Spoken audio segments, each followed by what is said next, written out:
This is crazy. Yeah. We haven't been recording in a little bit Yeah. because things have gotten super hectic since we last recorded. Super busy. Super busy. I think this might be like the busiest we've ever been. It's exciting though.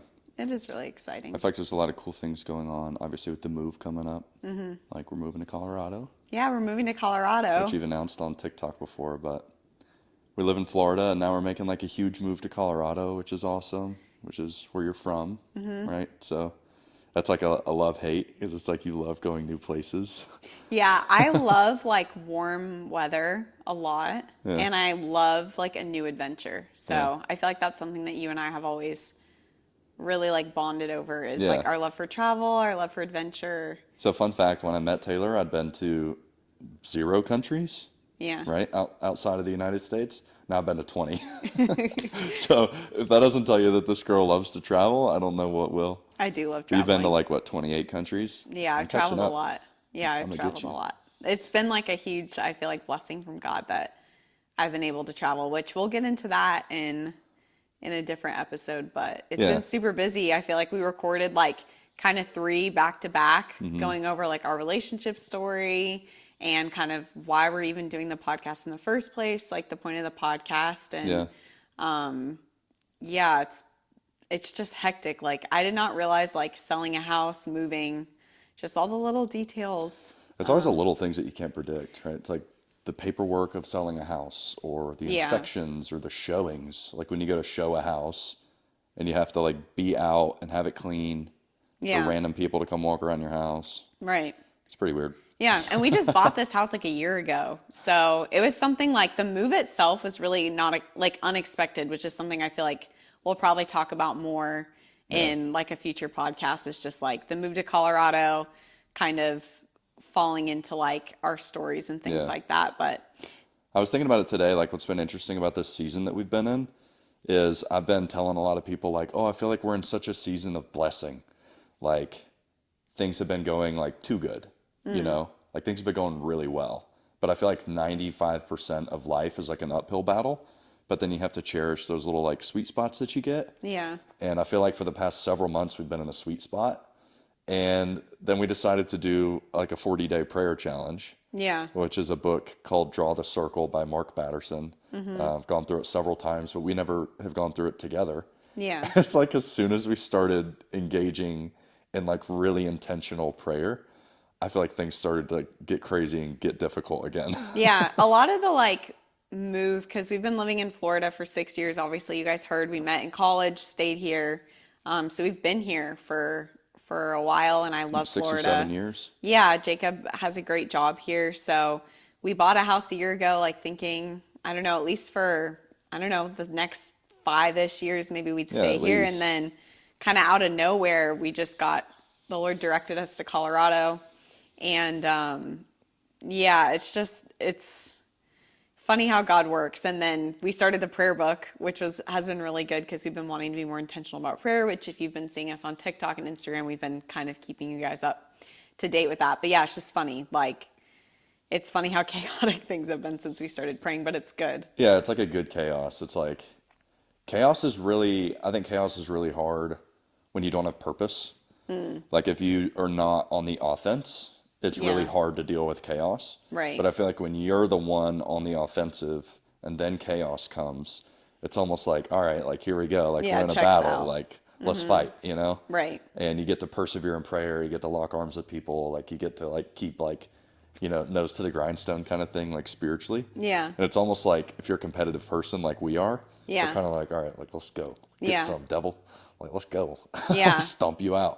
Yeah, and I think we've had like even pushback, I think, with the podcast too. So just us launching that ever since we technological issues. Maybe we're just dumb. Maybe we're just like technologically like cavemen. I know I am. Maybe we really don't know what we're doing, but we're having fun doing it, and that's the point. Yeah, we want to bring you guys along. And Jacob's actually been sick too, so he's I'm feeling way better today. I'm hopped up on steroids. Yeah, I think it's working. I'm not going to sleep a lick. I'm just going to I'll be praying all night. Yeah, so if he's like acting a little bit funny, that's why. We're pretty sure he got COVID. So I was sick for like 9 days, and then I got a sinus infection. So it was like COVID or whatever, into a sinus infection. So I was like, okay, tomorrow I'm going to be better. Tomorrow I'm going to be better. And then I was just like, my whole Yeah. face was It's swollen. like eyelids My were eyelids were all swollen. gunky. I was like, oh, Yeah, we're like, we need to get you to the that's doctor. the So, worst. We don't like antibiotics in this house because they yeah. wreck you. We're not like, what do you call it, like granola? Yeah. We're not really granola, Yeah. but it's like, they're so bad for you. They're I've, terrible for with you. all the health issues I've had, I feel like I've learned, like, I don't know. I don't really trust doctors very much. Oh, they've been the So, worst to you. That's a whole nother story. yeah. But yeah, it's like if we can avoid antibiotics, like we'll do it. But this Right. time I took the antibiotics and I was like, nice. Like I'm Yeah. thankful that I don't live in like the 1800s Yeah. where they would just freaking put you out of your misery. Right. It's Yeah. nice. Well, it's funny, Jacob, because I've been listening to people's comments on Instagram. Uh-oh. I've been checking the DMs, and We never know where that's going to go. That could be really good or really bad. I've been getting a lot of people asking about like your upbringing, your life, like how Okay. you were raised, like how you have become like the man that you are today. I feel like we're kind of on The Bachelor right now because I've been watching it. You guys have been watching the new season, and I feel like they always ask that question. Like they sit you down at the table and they go, "So, like, you have this thing about you, you have this whatever. And So then tell they me." and then they cry really hard. And then he goes, "Hey, He wipes the tear. He wipes the you tear. can talk to me. This is a safe space." Right. And then the producers were in the back like, and then he goes, "Taylor, will you accept this rose?" Oh my And we're all gosh. crying. Yeah. But with that being said, like that is a good question because people see the way that you treat me, Yeah. people see the way that you are. And I feel like you almost give off like this persona of being like Mr. Perfect, like Mr. has it all together. And Well, let's bust that myth, shall we? and like I even had someone message me the other day and be like, who were his parents? I don't even think I told you this. Oh, no, you but didn't. I had someone message me and ask, like, what did his parents do? Like, I have young kids. I have young kids, and I want my kids to be like Jacob. Like, how That's do I? hilarious. Yeah, and I like. I mean, that's them- like, I'm honored, but Yeah, and I filled them in obviously a context little is bit. crazy. Yeah, I filled them in a little bit, like on your story, and I think it's just. I mean, you have a great testimony, you have a great story, so yeah. I wanted to get into it with you. And for all the people wondering, like, how is Jacob the way that he is? You're gonna find out. Okay. So maybe let's start Like from the top? Yeah, from the beginning. Let's Okay. hear it. All right, shoot. So I come from a family of 4 boys. I'm the youngest, so a lot comes with that. Like being the youngest boy out of 4 brothers, competitive, always looking up to the older bros, all that good stuff. I grew up in like a Christian household for sure in like middle South Georgia, so I was definitely in the Bible Belt, and went to like the same Christian private school my whole life. But I would say like on the outside, my family was very like Barbie and Ken. Like I'd say like my dad and mom were very Barbie and Ken. Okay. Like everything looked really good. Yeah. But on the inside, like it was, from my memories growing up as the youngest, like it was a pretty hollow home, you know? Like I don't really remember my parents ever like kissing or like being affectionate towards each other at all. They were just kind of like in their own fields. And I didn't ever think much of that because again, I was young. Always was like playing sports, again, super competitive, like did good in school. I was actually a super shy kid. So That's super interesting. I was like very bashful. I was like, I don't know what grade it was, but like if my mom didn't pick me up fast enough at school, I would cry. Like I was that kind of kid. Like I wanted my mommy. Like I was like, my mom said that I didn't learn to walk until like really late because I made her carry me everywhere. Like I was a big baby for sure. Wow. Yeah. But I think having 3 older brothers that are constantly picking on you like toughens you up pretty quick. So would you say like, I want to hear like more about, obviously I know some of this, but like your relationship with your brothers, like growing up, like do you have any core memories with them and kind of what was that dynamic like? And do you feel like they were the ones that kind of like toughened you up in a sense? I think a bit of it. Like the oldest he was like musical and he was like had a band, which I thought was really cool. And he was into video games. So I was like really intrigued by that. And then the two brothers right above me were both like football players, basketball players. The oldest played soccer too. But there was definitely some like sibling bullying that would go on. Like I have some core memories of us getting in fights and, always doing something competitive and getting in like a blowout fight. Like you remember that growing up with your siblings. When you're You're that like, age. I'm never playing with you again. I hate you. And then you have to like eat dinner across from them and you just hate their guts. But like the next day you're playing again. Yeah. That was like constant. Or we'd always, just roughhouse or play in the yard. We're very outdoorsy. So I think that definitely like, whooped me into shape a little bit. Yeah. Would you say like, do you remember being kind of sensitive, like getting your feelings hurt and Oh stuff in yeah. school? Like when you were younger? In school, I remember one time in the third grade or fifth grade. I must have been third grade. I remember getting my feelings hurt by somebody saying I had a big head. Oh, and that's like. And now you tell me I what have a big head all the time. Really? You've Yeah. never told me that before. Yeah, I remember getting my feelings hurt. So I was definitely like a sensitive kid. You do But have a then- big head. I do have a big head. But I'm tall. It's justifiable. I just Yeah. needed to fill out. Okay. Yeah. No, side story. I grew up playing with this kid who actually had the biggest head ever. Then when he was a baby, he couldn't walk because his head was so heavy. It like toppled him over. Yeah. And he played football with us in middle school and they had to special order like a triple XL helmet. Bro, Megamind is alive. That's brutal. It was brutal. Nice guy too. Yeah. So did you Cool guy. experience like bullying and stuff like that? No, or... I mean, I had 3 older brothers. Okay. Like, if anybody actually bullied me, like, my bros would step in. Yeah. And I was huge. Okay, so you were always I was always big. So nobody was ever really bullying me. Like, I think I was constantly insecure because I'm trying to level up and match my brothers who are Okay. older than me, bigger than me, stronger than me. Right. That's the fight of every younger sibling. Okay. Is it's like you want to be your older brother. Okay. So I think I was insecure in that way, but I was like in my nature, I was a pretty like soft-hearted kid for sure. Okay. Let's hear girl tea. Girl tea? Yeah, so did you date anybody? Like we're talking middle school and high school. Yeah. I had a girlfriend in like 5th grade, I think. Was like my first girlfriend. We dated, and I think she was my first kiss too in 5th or 6th grade. Okay. It was like puppy love. I was always chasing and she was always running away. She won that battle. And then, 5th grade. yeah, I had another girlfriend in 6th grade. I was always, having girlfriends really young. And I remember getting so mad at my mom who was like, "You're too young to date." And I was like, "No, I'm not. I'm in love." Like, she would never let me date. That's surprising. Like it's surprising, I guess, even for me to think of you as like such, I don't know, like a softie. I think by the time I got into middle school, for reasons we can jump into, like my whole world got flipped upside down and that really like messed with my heart. Yeah. But I think I was a softie, but I also I've heard my entire life, like, "Oh, you're very mature for your age. You're very mature for your age." I've heard that my entire life. And I think part of that is because my mom owned a business. Like we were a small business family. And it was called Collector's Corner in Georgia. And it was like an antiques and furniture store. And I would go there every day after school. I went to school at the top of the hill, and the business was at the bottom of the hill. So after school, my mom would come get me, and we would just walk down to the business. And I'd work there with her or hang out with a bunch of adults.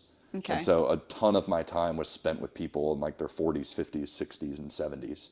And I would like consider some of them my friends that were like way older than me. And so I think that helped to like mature me at a younger age, but it made for like a very interesting dichotomy. Yeah. Like the people I was hanging out with were either like really young, like my age, or I'd be spending a lot of time with people way older than me and like picking up on their habits and mannerisms and stuff like that. I think that happens a lot too with just younger siblings in general because you're always around your brother's friends. And Oh, yeah. Like the youngest, I feel like you have to kind of grow up to kind of match the energy and Yeah, to you have try to be- adapt really fast. Yeah. It can make you a good chameleon too, because you're going to read the room. Your brother's friends are over, or your brother's girlfriend is over, and you want her to like you. Like Yeah. you want her to think you're cool. So you try to read the room and adapt. And I have so many memories of reading the room poorly. Like, Really? oh my gosh. I have a memory. I used to do this thing. I hate this about myself. It's so cringy. I'm so glad I don't do this anymore. But I used to do this thing where like I would try to like bust into a conversation and like be funny when I was like really young. Like one time I remember in third grade. I'm about to get the ick. Oh, it's super I icky. can feel it. I remember one time in third grade, I heard so much. I went to the bathroom. When I was coming back, I heard so much noise coming from the classroom. And I was like, oh, they must be going crazy. So I busted open the door and was like, let's go. Like, yeah. And it turns out it was the classroom next door. And my class was in the middle of a test and everyone was dead quiet. And everyone just looked at me and I turned like red.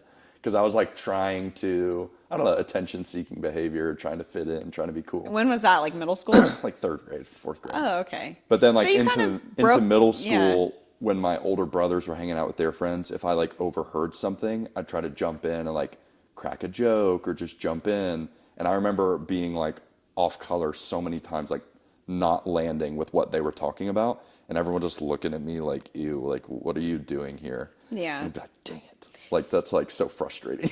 You're just trying to like get involved, but nobody wants to talk to you as the youngest sibling. So I think you learn a lot of like chameleon habits to try to like fit in, try to be approved. That makes sense. Yeah. So when do you feel like kind of the shyness wore off? Because you busting in the classroom and going, heck yeah. Well, it's with my friends. Okay. Yeah. I mean, I was definitely extroverted like with my friend groups and stuff, and I talked a lot in that regard. But I think I like was sensitive.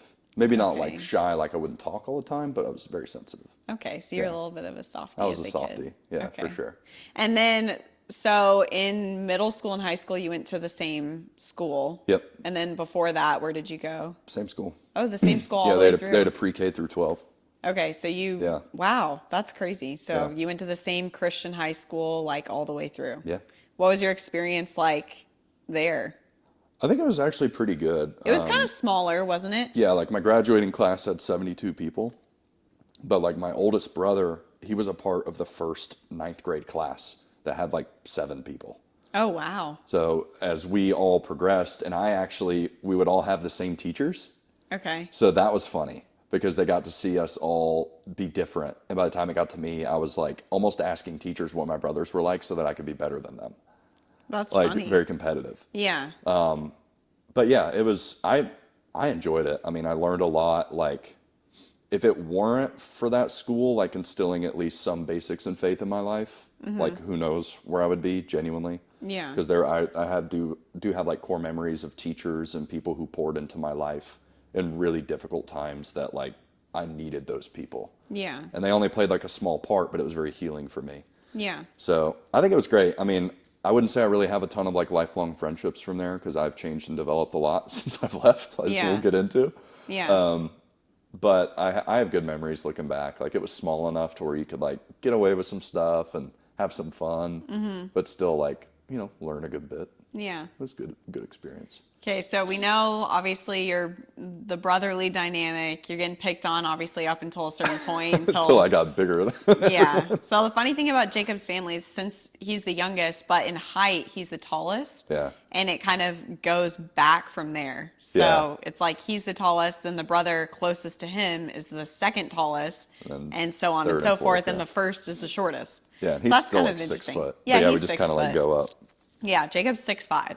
So, Yeah. and how tall were you like in middle school, would you say? I think I shot up like 8th grade. I shot up to like 5'10", 5'11". Okay. And then yeah, like that's 9th grade, I was like 6'2". That's crazy 6'3". in 9th grade. Yeah, like sophomore year, I was like 6'4". By the time I was a junior, senior, I was 6'5", and I leveled out. Okay. Yeah, but like that 7th, 8th grade year, like, Yeah. oh, dude, I remember too growing up, the growing pains were so rough. I'd be up all night long, literally Oh, just yeah. feeling my body growing, like for years, literally crazy. years. I'm sure everybody goes through that, but Yeah. yeah, it was pretty intense. Dang. So let's get into it now. So we know kind of about a little bit of your background, a little bit about school. Yeah. I'd love to hear kind of like your faith and then also just like your parents' family dynamic when you were like younger. Yeah. And kind of like going into high school. So. Yeah. So when I was younger, we were pretty involved in my church. We went to a small Baptist church and, doing like VBS and stuff. We'd go to Sunday school. My When dad, you say we, that means like your whole family. Yeah, the whole family would go. We'd all pack into the Suburban, there's 6 of us, and we'd go to church. And my grandparents were local too. They were people of faith. So I think when you're that young, you don't really have the cognitive ability to question why you believe what you believe. You just do what your parents tell you to do. Which a lot of people have differing opinions on that, but if your parents believe it's true, then they're going to raise you up in what they think is right, right? So my dad was a deacon in the church, so he was pretty involved. My mom would like sing in the choir. So like Wednesday nights, my mom would be involved. Like my dad was always at the church meetings, like helping with the business decisions, and like he was the business guy. So I remember that very clearly. And really having like no problems with faith or problems with consistency in church or anything like that. But again, I felt like very much so, and a lot of people could probably relate to this, like it felt like when we pulled up to church, it was like the happy mask. Like, not that things were terrible at home, because they really weren't. Like, we had some issues, of course, like parents get mad or you get in an argument or the love in the house is kind of cold. But there was no like major abuse or anything going on in our home that I recollect. It was like things were pretty normal. They were just kind of, I'd say, like cold love, maybe between my parents. Was kind of the vibe. I think they loved us very well. Like at least they tried their best to love us very well. But when I look back in retrospect, I could say that the kids were probably put above the marriage in a lot of ways. The work, the business, the kids were put above the marriage. And I think with both parents? Yeah, I think so. I think probably one or more on either side would put either the business or the kids or whatever ahead of the marriage for the sake of the kids. But kind of going off on a tangent here, I think what a lot of parents don't realize is that the kids are looking to the marriage as the source of like of love and support and when they see the marriage as cold, everything else kind of feels like a little off. It's kind of hard to explain. Okay. But like when the marriage is cold, when that love is cold, like the love received from the parents towards the kids doesn't quite feel the same, if that makes sense. That's very interesting. Yeah, which I think is a common misconception, right? It's like parents will put the kids above everything. Yeah. But a healthy marriage is the best way to love your kids. Like showing your kids what that healthy love looks like. Yeah. Which I actually found to be a big issue in my life later on in dating and everything, is I felt like I didn't have that growing up. I didn't have that like parents romantically involved, romantically like loving on each other. Like that was not normal in my household, at least for me to see. So anyway, but everything was like decent. And that was just kind of like how it was. And then I remember I had a buddy in town and we would hang out quite a bit. His family was very involved in the church as well.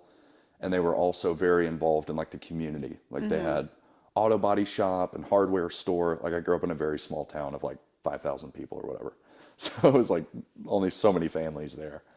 And I just remember for a while, like my parents started to get into like pretty heated arguments. Like they would wake us up at night with yelling and screaming and slamming doors. And when was this? Like around what age? I was probably 10, 11.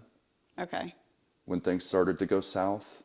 So it kind of felt just like they weren't really showing affection and love for a long time, like as long as you can remember. Yeah, I mean, I don't really have any big recollection of like them being super in love. Like they would go on like one big date a year, like they would do an event together, and they seemed happy. But in retrospect, right, it's in the moment you don't know what you don't know. You're a kid and you're young. But in retrospect, when I look back, I'm like, I never saw them have that spark for each other. Like they never seemed like they were really, really in love. You know. And so little did us kids know, like things have been falling apart with them for years. And finally things did come to a head. So we started hearing these arguments and stuff at night. I think my oldest brother was just about to go to college, or he had just left for college. So now there was 3 of us in the house. And only a matter of time till my dad sat us down all at the kitchen table. And he let us know that he was having an unannounced affair with my friend's mom in the church. And that was pretty much the day that changed my life. Like when he told me that. That blew everything up. And I look back, like that was a very emotional night. Like I still remember everything so clearly.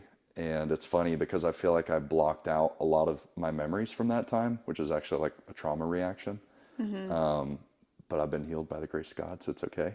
Yeah. But I remember like very clearly my brother storming out, like slamming the table, mom crying to my right, dad looking at me on the left, just like the look on his face was like very hard to bear.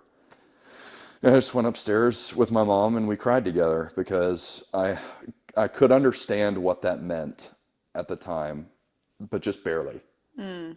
Like I understood. He called it an unannounced relationship. That's what he called it. And it was an affair. Yeah.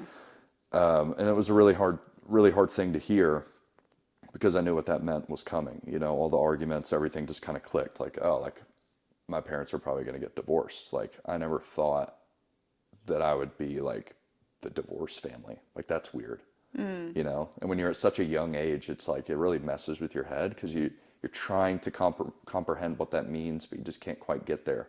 And so how old were you when he announced? I must have been like 11 or 12 at this time. Okay, so you would say you kind of started seeing or noticing like arguing and stuff like a year or two before that. Yeah, like things got unhealthy for like a little while.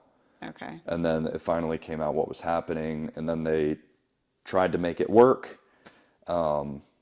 And there's lots of different speculation as to why it didn't work. You know, they both have their reasons that contradict each other. So I'm not going to say either one of them is correct, but yeah, they, you know, whether he kept seeing the same person or whether they just couldn't make it work out, it didn't work out.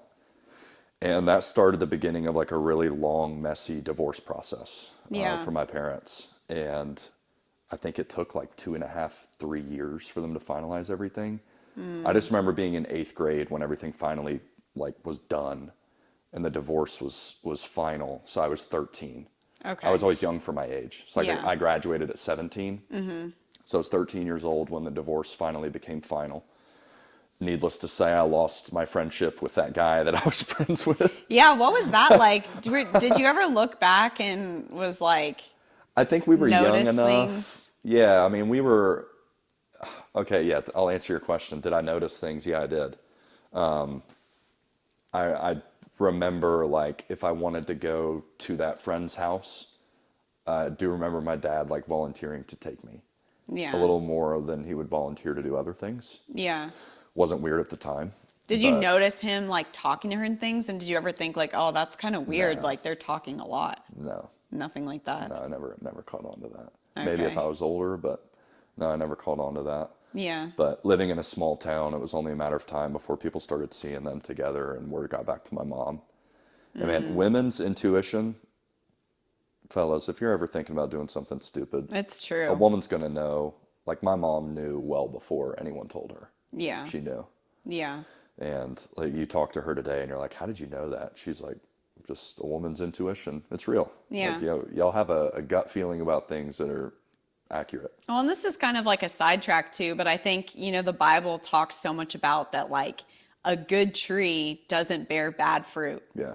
And a bad tree does not bear good fruit. And Yeah. a tree is recognized by its fruit. Mm-hmm. And I feel like there's a lot of marriages, there's a lot of relationships where people try to keep things hidden or live a double life. Mm. And I think the Bible says very clearly that like your fruit will always come to light. Yeah. Like God brings what's in the dark to light eventually. Right. And it's so funny to me. Like that's something that, cause I'm always someone that I wear my heart on my sleeve. Yeah. Like if I'm thinking something or, you know, feeling a certain way, like I'm very upfront and honest about it.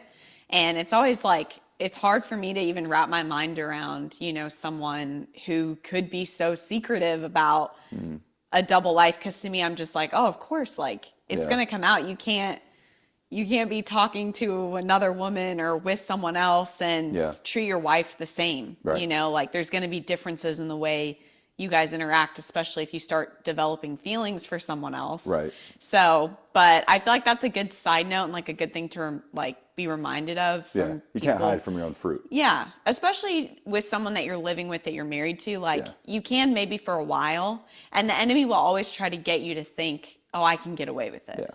You know, like I can keep this a secret. I can keep this hidden. I feel like it's always a good indicator if you're afraid to share something. Like that's probably what you should be sharing in your marriage, just as a side note. Yeah. So, Well, I feel like a wife can be like your greatest cheat code in life. yeah. Like if I need help with something, like you just have this intuition, this gut feeling where you're like a resource, you know? Or you could be like the greatest enemy. Like if I'm trying to hide something, like trying to hide from your wife, like dude, it's not going to work. And women do have just good intuition in general, That's true. but I think But there's I an think element of it. y'all have a gift to like see the fruit like pretty quickly. Yeah. And there's obviously that biblical element of like you can't hide, like it's going to come out for Yeah. sure. And it did. It did come out. So let's go back to that day where your dad sat you guys down and he told you this. Like, Okay. do you remember the feelings that you were having? Like, do you remember being really angry, Yeah, feeling bad for your mom? I think confused because my parents, so in the South, it's very common for things to get swept under the rug, right? It's very common for people to put on a mask, people not really to tell you how they're actually feeling. And that was the first time that I saw raw emotion with no games on the faces of both of my parents. Wow. Yeah. That's a very interesting statement. Yeah. Like That's kinda crazy. I saw like real raw people before me that were like helpless, but I'm supposed to be the helpless one. I'm the kid. Right. And now I've got two people beside me that like the temperature in the room was like nobody knows what to do. Everybody's freaked out. Everyone's heartbroken. And almost like you're looking at me for a response. It's like you tell me you had an affair and then you just look at me. What do you want me to say? Yeah. You know, I'm Yeah. just like my brain. So you've been skydiving. Yeah. You know, the first time you jump out of a plane, it's Yeah. just like system overload. Yeah. Where you don't know which way is up. The wind's blowing. They didn't tell me I can't breathe. I'm like, ah. Yeah. That's almost like what it felt like in my mind. It was just like everything that I knew, my family unit, the trust I had in my parents, and frankly, the trust I had in both of my parents at that time. Even though you could say like my dad was the guilty one, it was almost like, how long have you known? Like you've been keeping this from me. Like Right. I feel like I can't trust either one of you. Yeah. Very, very difficult emotions to sift through at that age, for Yeah. sure. Yeah. And I know, so you're saying like your oldest brother, like he stormed out, so obviously he was really mad. So no, the oldest wasn't there. Oh, okay. What I remember was that it was just me and the brother right above me were the ones at the table. Okay. I don't know if the third oldest was there. Okay. I can't remember. But he stormed off. Yeah, the one right above me stormed He's off mad. and went outside, like shot the basketball or something, blow off steam. Yeah, and I knew from his reaction, I was like, uh-oh, like this isn't good. Like my brain was definitely taking a second to comprehend what was going on. And then you said you went with your mom and cried. Yeah, Like, what was that like? I think I just went upstairs on my own. Like I didn't really know like what to do. And I just remember going upstairs and my mom kind of following me. And she broke down crying and I cried with her and we didn't say anything. We just kind of held each other and cried. That's really sweet. Yeah, which we probably did a lot more through the years. Yeah. Which is like, looking back now, like obviously I met Jacob like way later in life. So looking back, like Jacob and his mom especially, I feel like have a very special relationship. And I think a lot of it is because of you guys went through a lot together. We went through hell and back together, me and Yeah. that woman. Like, Yeah. we have seen the worst of each other 10 times over, and we've always made it through. But yeah, we've been through a lot. Yeah. And I mean, you were the youngest. So there was a point too where it was like just you or you and one other brother in the house. Yep. And I think mostly through the divorce, it was just you and the brother above you, correct? Yep. So it's kind of you guys like then- against the world. And then for like a your year mom. and a half, it was just me and mom. Yeah. So Wow. yeah, I mean, that was really obviously the most transformative time of my life. Everything changed. You know, my dad started sleeping in another room, obviously, which he was already doing before. But then he moved out altogether to my uncle's place. And yeah, such a weird time in life where, like, again, no one really knows what to do. Yeah. And then the courts get involved, and it's like, hey, you have to go be with your dad on Tuesdays, Thursdays, and every other Saturday. Like, that was the deal. I'm like, I don't want to. It's Yeah. like, well, you have to. And, you know, the fights that go back and forth, and then, You got to go to mandatory counseling mandated by the court. And it's just like your whole childhood gets totally jacked. Yeah. Like this isn't what children should have to go through. Right. So what I would consider to be like the most transformative time in a young man's life when you're going through puberty, it's like this is a very important time to have a father and to like have stability and like counsel. Yeah. I did not at all. Yeah. My dad very quickly turned into somebody trying to be my friend, I think. Because I didn't forgive him right away. I was really hurt. My mom hated him. My brothers hated him. And part of me is like, I miss my dad, you know, but I really didn't like him very much either. And I remember he would come pick me up for like a Tuesday or Thursday lunch. And at first I just wouldn't really talk to him. I'd just get in the truck and we'd kind of sit in silence. It was so awkward, dude. Like, oh, it was so awkward. And then eventually like he'd reach out and like shake my hand and like we'd shake hands. And it was very like cordial, like keep your distance kind of thing. That's crazy. Yeah, it was like getting to know your dad all over again. Would you guys like not really talk about what happened? No. I mean, I think that I was so damaged and so hurt, and he was very remorseful, and he really did give my dad credit. He wanted to make things right with the boys. He, after about a year or so, he continued seeing that woman, and they're actually married to this day. Yeah.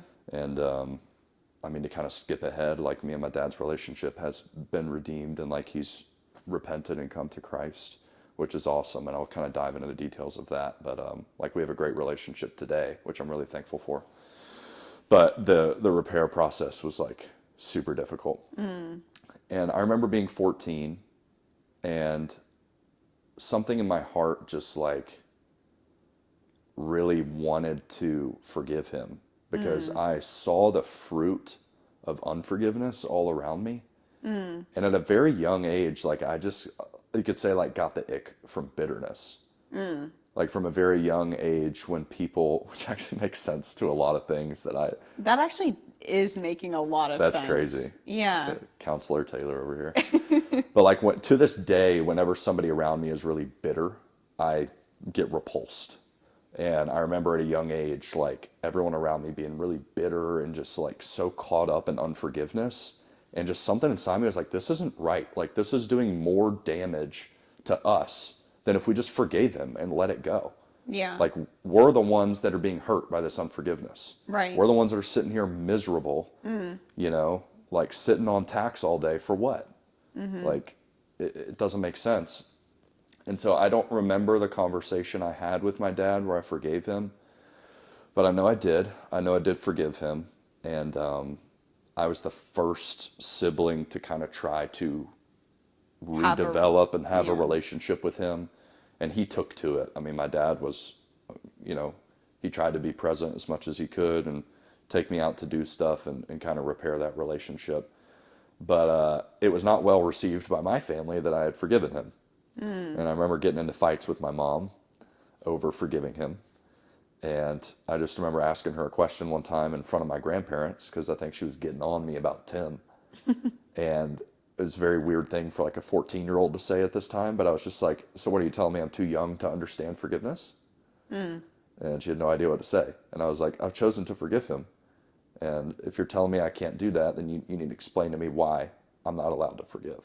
And she didn't have an answer to that. Yeah, that's hard. I think it's hard being in that position, like as a mom or as someone who, and I mean, I can even like relate to this in like our relationship. Like I've had people hurt me really badly before and felt, especially at the beginning of our relationship, that you weren't really defending me, that what they did was wrong. And like, I wanted you to have, because I'm feisty.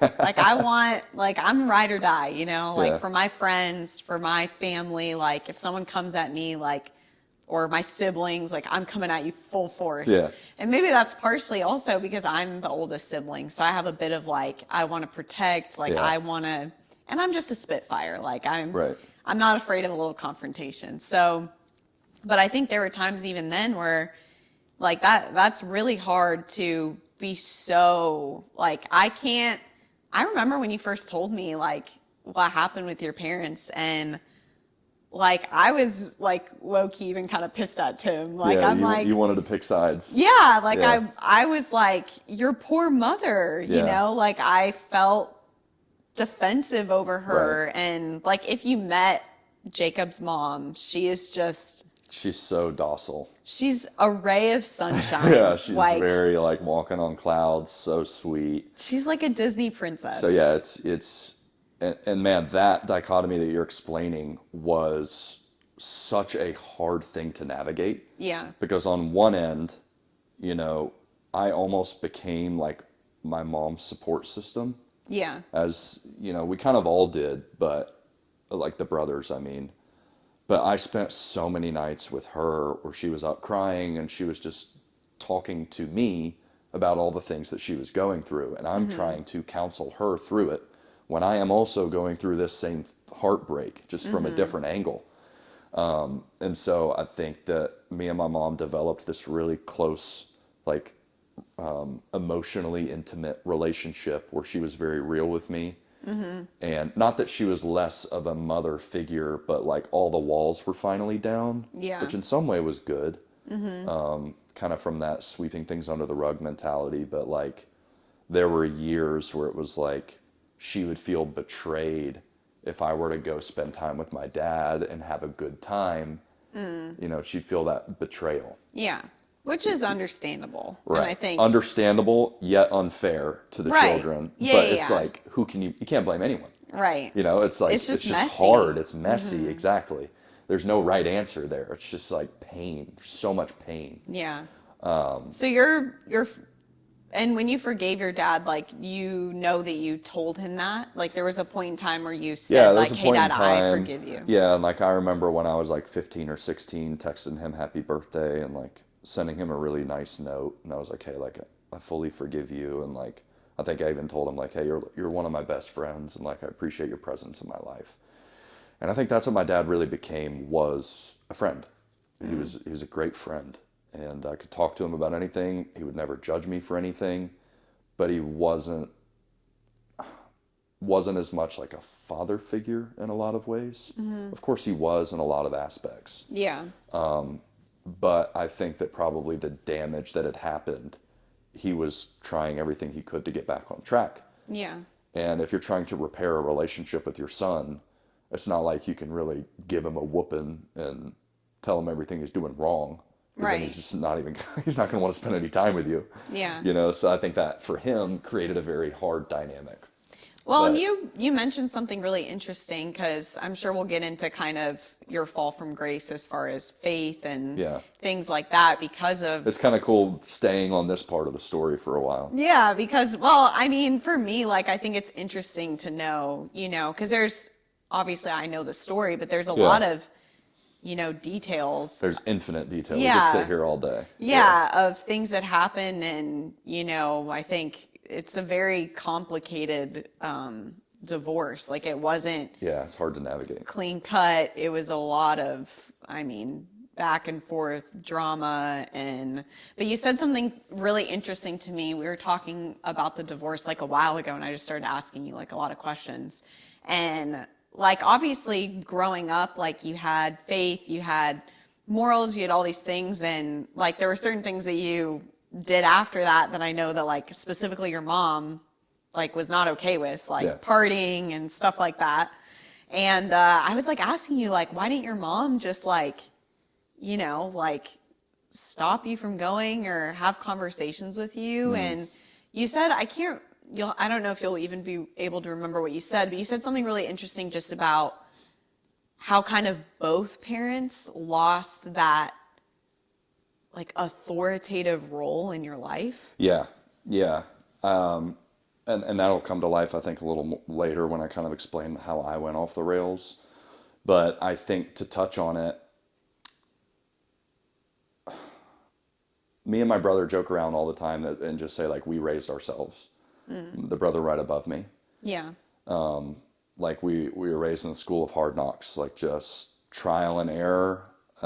Because I think what happened was my mom was so broken, justifiably, that she lost a lot of that ability to oversee, right? If she wanted to be, she couldn't be a helicopter mom if she wanted to, Yeah. right? So she didn't have the bandwidth to keep up with our every step and what we were doing because she was drowning in debt under a second mortgage, running a full-time business, and fresh off divorcee with no emotional support system, Yeah. and given a very emotional person. And also, my dad was the bill payer.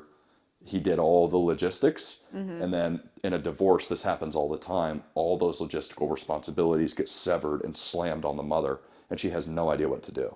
Yeah. And I'm not blaming anybody for that. That's just a dynamic that happens often. So I think she lost a lot of the bandwidth to be able to kind of keep up with us. And my dad, I think, did lose a lot of that authority role where we almost, I could say I almost felt that advantage of like, I don't really have to listen to you. Like, I'm allowing you back into my life. That's not healthy. Right. But that's kind of how it felt. Like, I'm allowing you back into my life. I'm not here to try to listen to your parenting. I'll restore a relationship with you, but at my pace. Yeah. Right?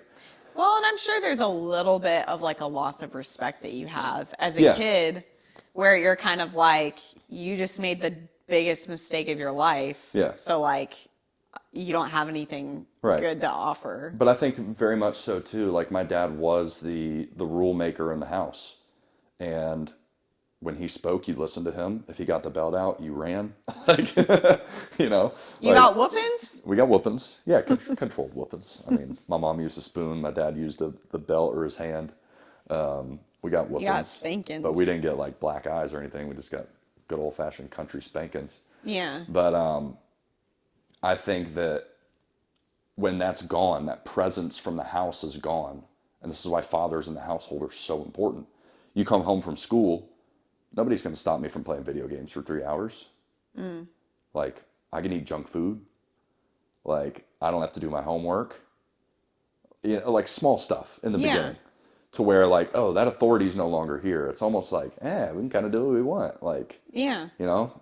And I think that's where it started small, but that realization of like that presence of authority and structure in the house is no longer there. Okay. And you just kind of start to feel that and take advantage of that and do whatever you want as a kid. Yeah. Yeah, and kind of push the boundaries. But I wanted to say too, when I forgave my dad, I think what really helped me do it was hearing his story and what he went through. None of it makes it excusable, right? And it's a conversation I've had with him that what you've done wasn't excusable. It was never justifiable. And there was no amount of rationale that would make it acceptable. Right. However, when I understand your background and where you come from, and I always said it this way, when I took the lens of dad off and just took the lens of broken person on, I almost respected him a lot for what he'd been through. And I was like, you know what? A lot of people that went through what you have gone through probably wouldn't even be here anymore. Like, they probably would have taken themselves out. Yeah. But you're still here. And I respect that. And yeah, you made mistakes, but you're still here. Yeah. Like, my dad, he lost his mother to suicide when he was 2 years old. His father was murdered. He was passed around from house to house, abused in different ways. I mean, he had a really horrible upbringing. And I've got stories that I won't share for his confidence, but he had a really tough time. A really tough time. Yeah. And he made it. He figured out how to be successful. He buried all of his emotional trauma for years because that's what he had to do to get by. And he ended up with a beautiful wife and 4 kids and being very successful in business, which is another thing. Like, we weren't rich growing up, but we had decent money, like upper middle class. And after the divorce, probably money was mismanaged on my mom's end and finances tanked. So that's a whole other thing. Yeah, both your parents went bankrupt after the divorce, right? They did. Yeah. Yeah. But I think So it was tough. Y'all went from like stability. Yeah, just kind of getting whatever you want. We weren't like spoiled rotten, but it was like, if you want a Right. toy at the store, you're probably going to get it if you Right. ask. To, hey, I only have $20. Like, what do you want to do for dinner? Yeah. To, by the time I'm 16, I'm buying all my own food because I'm working 3 jobs. Yeah. And we want mom to keep the money to take care of herself. Mm-hmm. So it's like, yeah, you learn like things change pretty quickly. And I was Right. never like sleeping on the floor with cockroaches. Obviously, there's people who had it way worse than me. But I ate a Yeah. lot of ramen noodles for sure. Yeah. Taylor Taylor hates this about me, but to this day, I still like dry ramen noodles. So a snack that I would eat, I'd get a big box of ramen for like $1, $2, and you'd crush them up, and I'd put the seasoning on them and eat them like chips. Like that was like my poor man meal. I don't hate that about you, but I just was like, that's really weird. Yeah, you're like, that's so weird, but it's like, Like, put some it's kind water of in it. reminiscent to me. Well, I would, Yeah. you'd eat them with water, but you'd want to change it up. Like You I also wouldn't, like fried bologna. I love fried bologna. Yep. Yeah, just stuff like Don't that hate. that like I feel like you ate. Yeah, it was probably a little bit telling of where we were at the time. Yeah. But, my mom, she did the best she could. Yeah. And my dad was paying alimony and child support. But in the background, you have a double mortgage, you have a failing business. So that money's getting siphoned all over the place. And we just kind of figured it out. That's where we kind of raised ourselves. And we were like, we got it. We'll get a job. Me and my older brother, Yeah. we started working and just doing our own thing. Yeah. But kind of back to my dad, I think that really helped me forgive him. When I saw him from that lens and kind of saw where he'd come from, it helped me respect his grit and not excuse at all, but understand him and see him again more as a friend and more as a person and Yeah. level with him and realize that if I had a friend that I knew that had been through all this and he had done what you did, I'd probably have more grace for him than I do for you as my own father.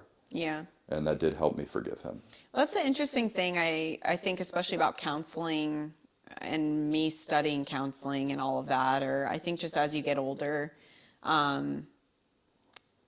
looking at people through a different perspective, and even in marriage, like in conflict and things, I think being able to see someone else's perspective can be really helpful. Yeah. In a lot of ways, like helping you understand, like there are reasons, again, they're not excusable, Right. but a lot of times, like there are what seem like valid reasons why we do the things that we do. And most of the time, unless you're like a complete sociopath or a narcissist or something, you have, a motivation for why Yeah. you're doing what you're doing. Right. And that feels right or okay or whatever at the time. Yeah, like he didn't just go have an affair for Right. no reason. Yeah. Like he'll tell you now, like they weren't in love for 14 years. Yeah. 14 years.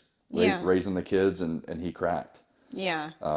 And they both have their reasons for that. They both have their justifications. They obviously don't see eye to eye because they're divorced. So Yeah. it's not like any one person can be more justified than the other as to why they weren't kindling for 14 years. Yeah. But that ultimately led to his decision making. Yeah. And there's still certain things that are like unarguably wrong. Of course. Like making a wrong decision is still a wrong decision. And there's a level to that where you could go almost to one end of the spectrum where you go, oh, look what they've been through. Like everything's permissible. Everything's Right. okay.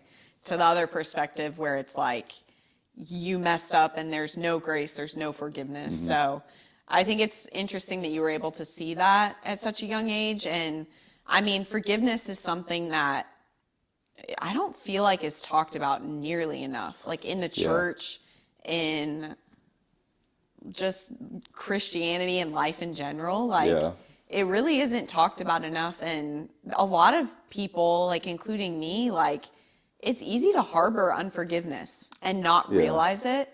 Obviously, in your case, your whole life got blown up. So you had to really come to a decision where you're going to have a relationship with your dad and forgive him. But there's a lot of times where like I've had past friends that have hurt me or people in college or whatever. And like you can kind of harbor something against them and build that wall up in unforgiveness and not even realize it. And I think it's so true what you were saying, like unforgiveness like really only does hurt you. Yeah, I mean, to this day, like I know people that haven't forgiven from this divorce and this situation. might say they have, but they haven't. And the bitterness, the unforgiveness is tangible. Yeah. And it's like, number one, it does so much damage, unforgiveness. But number two, you're missing out on the blessing and the freedom of forgiveness. Yeah. Like when you really let go and you really forgive, there's so much freedom. Yeah. And there's no more weight. Yeah. And it doesn't make what the person did okay. Yeah. I feel like one of the biggest lies of the enemy is that if you forgive this person, that means you're calling permissible what they did to you. Right. That is not true. Yeah. When you forgive, you are alleviating yourself of that burden. Yeah. You're giving it up. Yeah. You know? And it's like, I mean, I had tough talks with my mom too, of like, once I repented of my rebellious ways and came back around, of like, hey, you believe the Bible, I believe the Bible. Like, it says if you don't forgive, you won't be forgiven. Yeah. And like, we need to reconcile that. Yeah. Like, that's a hard truth from Jesus, you Yeah. know? And like working through that with her, and like my mom's totally forgiven him now too. Yeah. Which is really cool. What's interesting is like with forgiveness, it's like you feel like a lot of times that by you harboring unforgiveness, you're kind of sitting in like the justice seat. Yeah, you're holding them accountable. Yeah, like Yeah.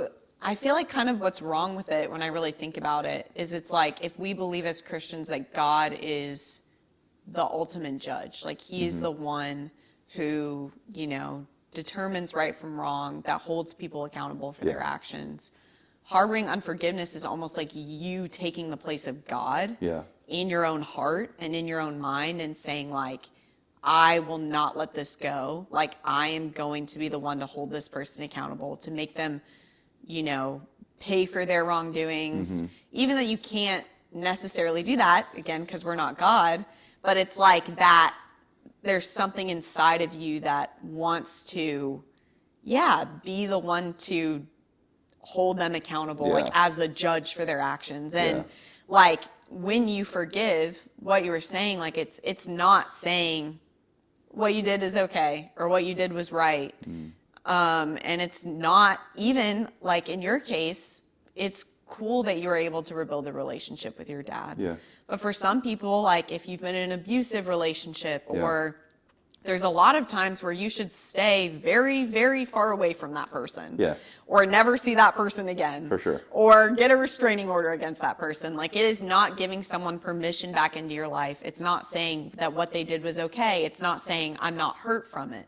But it's removing yourself from being God, and it's removing yourself from, it's giving it to God and saying, God, you're just. Yeah. Like, you're the king. Like, I give this to you. I release the control and the anger and the bitterness that I have towards this person. And, like, I'm allowing you to be my defender. I'm allowing you to be the judge in this situation. That's good. And I know that you are just. I know that you are fair. And I, like, for some reason, I was just thinking about that a lot when you were talking. Oh, it's so good. Yeah. It's so common because forgiveness is like the ultimate marker of Christ, I think. Yeah. Like if we can't forgive, like we have nothing. Like because it's for the Christian too. Like forgiveness is good for everyone. I don't care if you're an atheist, like unforgiveness is still unhealthy. It's still not good for you. But I think for the Christian, like to hold unforgiveness is to have a lack of understanding of how you've been forgiven. You know? Yeah. Because if I fast forward to today, and I've done some heinous stuff in my life. I have messed up bad before. A lot. And God forgave me. So what right do I have to hold something against anybody with what I've done? Yeah. Nada. Like I can't hold anything against anybody. Yeah. And oftentimes it's a lack of humility sometimes, or it can be a lack of self-awareness, or really a lack of how you've been forgiven. Yeah. I think sometimes people can't forgive because they don't understand that they have actually been forgiven. You know, and it's almost like they're trying to compensate for their own wrongs by holding other people accountable.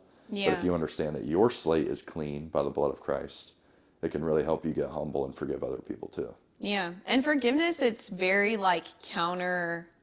It's countercultural.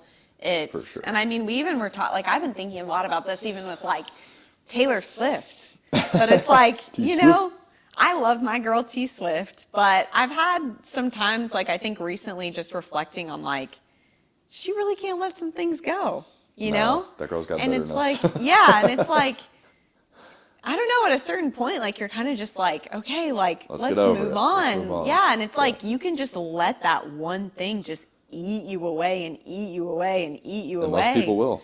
And like really like direct so many of your future decisions. Yeah. You know, so much of what you choose to let in, like a lot of things like that can be affected by it erodes at your heart. It and I does. think that's what you were saying about like Jacob does like truly get the ick like from people who are really bitter or just resentful. Yeah, I can't stand to be around it. Yeah. I can't stand to be around it because Which is interesting. To me, it like does give the aroma of arrogance. Yeah. Even if someone's been really hurt. Yeah. Which is hard to explain, but I think it's because of what I've been through. And Yeah. It's just like, man, you gotta let that go. It's not good for you. Like it's It not is. good for you. Yeah, when you say it, I mean, it does seem like it is, a bit of it is rooted in pride too, of like, you have the righteous upper hand. And like what you said, that everyone. You're just as broken, man. Yeah. You are, I guarantee. Let me see all the skeletons in your closet. Yeah. You Well, probably got some stuff in there. Yeah, and I always have like a kind of a theory, or I guess this is partially from counseling too, but like I feel like a lot of times you'll see people, especially like there's the big sins, right? Like affairs. The 7 deadly sins. Yeah, whatever. There's the big sins that people look at and go, "Oh my gosh, like I cannot believe they did that." Right. And it's like we're all so much closer to doing those things than we realize. That's so true. You know? That's crazy. Like, yeah. Like, especially I think affairs is a really great example because you look at someone and you go, oh my gosh, blah, blah, blah, blah, blah. But then,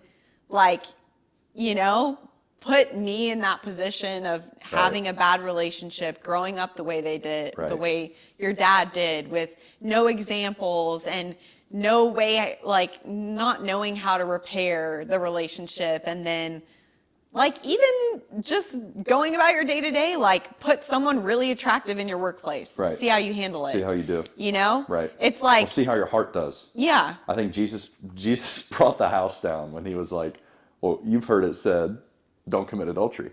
Yeah. But I say to you that if you even look after a woman lustfully, then you've already committed adultery in your heart. This is coming off. That's crazy. I'm going to need to fix this, people. That's all right. You're good. I'm sorry if that caused some feedback. No, you're good. But yeah, I think Jesus just blew the roof off when he literally was like, if you've even thought about it in your heart, you're already guilty. Yeah. Like, that's crazy. And one of our old pastors, this is crazy what I'm about to say, but he used to say that he grew up totally godless. And he said, if I grew up in Hitler's body, I would have been Hitler. Because of all life circumstances, because of all the beliefs instilled in me as a young person, because I didn't have God in my life, and because I grew up making the worst decisions that I possibly could. And he said, you are simply like one mistake away from making egregious sins in your own life. Yet we are so quick to judge other people and not to justify Hitler. That was obviously like a really extreme example that he used to use to say, like, you got to consider other people for where they are in life and what they've been born into, for why they do what they do, and how it's so easy to judge someone else. It is. But if you were that person, how would you have handled it? Yeah. Like, we all like to think when we look back in history, like our current pastor, I think, even said, like, we like to think looking back in history during the Holocaust that we would have been the ones hiding the Jews in our homes. Yeah. But would you have? Yeah. Would you have really been that person? Right. Knowing that you could lose your life? Yeah. Probably not. All right. I honestly even think of like the story of Adam and Eve, like eating the apple. Like Right. people are always like, oh, why did she eat it? And it's like, you probably would have too. Hey, bro, we're all Eve. We all ate that stupid thing. And that's the point is we all have human nature. We all are prone to making mistakes. We all are prone to slipping up. And that's why, that's not saying that we should just be that way. Right. Like Paul says, should I continue sinning so that grace may increase? Like, of course not. Like, that's why, though, we have to be in tune and tapped in to the power of the Holy Spirit and God. And he can redeem all things. Right. Like, he can bring all things back to wholeness and restoration and healing, and like I believe even better than they were before. No, for sure. And I think the whole point of this whole conversation is that like unforgiveness and pride, like the biggest issue is a lack of humility. I think so. And a lack of understanding, like that could be me. Right. You know, and that allows you a lot of times to release the judgment seat, to release, that place of I'm better than you, or you owe me this, or whatever it is. And pride is not just for people that are in the high places. Like pride affects all people of all social status, of all ethnicity, of all background. Pride is so dangerous because I think a lot of times people that find themselves that have a bad lot in life, they almost feel like they can't be prideful because they don't have anything.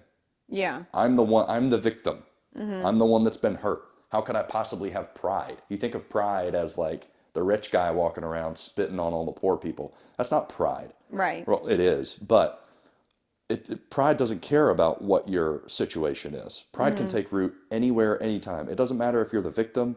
It doesn't matter if you're the one that's had all the bad luck in your life. You can still have a crap ton of pride and cling on to it for dear life because it gives you some controllable sense of identity to where you're in charge and you're the one finally, vindicating everything that's happened to you in your life. Yeah. So I think that's a super slippery slope too, is a lot of times people think because I'm the victim, I'm safe from pride. Right. Because I'm the victim, I don't have to forgive. That is so not true. Jesus was literally the ultimate victim and pleaded for the forgiveness of the people victimizing him in that moment. So anyway. Yeah. And it's a beautiful like spiritual blessing. And it is as much as it is like a physical thing, it's also like a choice. Yeah. It's also like so spiritual, and there is like a weight that gets lifted. Yep. I think of the story, like I used to read a lot of missionary stories, and I read about, I think it was Corrie ten Boom, who was in the Holocaust. Yeah, that's a great story. And she talks about how she forgave like the Germans who, put her in concentration camps and all that she went through. I remember like reading her book, and people read that and like it moves you. Yeah. Because you're just like, how could you possibly forgive someone who's done such heinous things to you? Yeah. And like I even think about Jesus on the cross, like as he's being crucified, he says like, Father, forgive them. Like that is so powerful and crazy. It is. Like it's making me tear up a little bit. It's so inspiring. Yeah, and it's like just something where you're like, what kind of love, like what kind of a person does that? Right. And it's like, that is such a mark of a true Christian, like a true believer. Yeah. And it also really does, like it is for our own good. Yeah. It's for our own benefit. It sets us free. Yeah. And Jesus is the greatest example of that. No, for sure. Of all time. So. For sure. Anyways, that was kind of a side tangent. I think it's a good tangent. Yeah. And everybody needs to hear that, including us. Like it's so good to dive into. Yeah. But your fall from grace. Okay. So he forgave, but needless to say, I didn't stay in church. My dad was the deacon, and really a lot of the church fell apart. I think there was just so much gossip, so much hearsay. Like, I remember my pastor one night being at my house, getting in my dad's face at like midnight during the divorce. It was messy, son. And so we just, kind of that authoritative thing again, we weren't forced to go to church anymore. Okay. So we stopped going. And my mom would try to get us to go. We would just say no. It was like 1 against 3. Stopped going to church. 8th grade, I had a teacher, Mr. Norton, and he looked out for me. He was a good guy. And when I look back, I see a lot of these men that were there for me. And he would check in with me, and because he knew, everyone knew. There was one kid in school who made a joke about my dad or something, and I punched him in the face. Like, everyone knew, small town. Yeah. And I was like really hurt by it, and all I wanted to do when I was at school is pretend like it didn't exist. I just wanted to be normal. Yeah.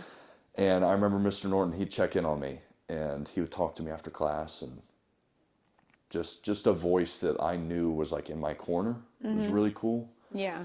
And then when I became a freshman, I got into a relationship. Surprise, surprise. with a girl who was like 3 years older than me. She was like varsity cheerleader or whatever. And she was a party girl. And so I think that's really when I started like going out and getting involved and drinking. And, we were in the South too. So we were all like chewing tobacco and getting involved in the party scene when I was like 13, 14. And just thinking it was cool, just trying to be like the cool kids. But one of my older brothers had a friend who, I love this guy to this day, but he was not exactly the best influence on me either. And we became really good friends, even though he's like 3.5 years older than me. And I couldn't even drive yet, but he would drive me around to parties, and we would just go drinking and doing whatever else. By the time I was 14, 15, I was smoking weed already. And so obviously just numbing the pain and the chaos in my life. Because up to this point, I did forgive him. I had that moment of clarity. I have this foundation of Christianity that, let's be honest, is really shallow. It's like VBS foundation. It's like, what's VBS? Vacation Bible School. Yeah, all the Christians know. It's like you sing Jesus loves me, John 3:16, for God so loved the world that he gave his only son, whosoever believes in him shall not perish but have eternal life. I'm good to go. I prayed that prayer. I asked God in my life. I got baptized when I was like 8 years old. That's the Baptist way, baby. I'm rocking and rolling. Now let's crack some cold ones and have a good time. And watch the game. Yeah, like that's the Baptist way that's the Bible Belt, dude. It's literally get wasted on Saturday and sit in the back pew on Sunday. That's pretty much what it was. But obviously when you're 14 years old, you're keeping up with the cool kids, like it's just fun, But I obviously was getting addicted to these things without even knowing it. And I was still a good kid in school, though. Still good grades. I was still playing like 3 sports. And sophomore, junior year, by junior year, I was like sexually involved. I was sleeping around. So I didn't keep that part of myself like I wanted to. And the audience gasped. Yeah. How dare you? Obviously, when you're a small town Christian kid, you want to save yourself for marriage. I did not. Again, I was like 16. Did you want to at any point? Yeah, when I was a kid. I actually got a purity ring when I was like really young. Really? Yeah, when I was really young. And like when I was in middle school too, I remember a couple of my buddies that were good to me. I had a few friends that their parents knew and they knew what was going on. And I would go live with them for like a week at a time, 2 weeks at a time, just to escape, And I looked up to their families a lot. Like I craved stability. So I would, strong fathers, happy households, full houses with laughter.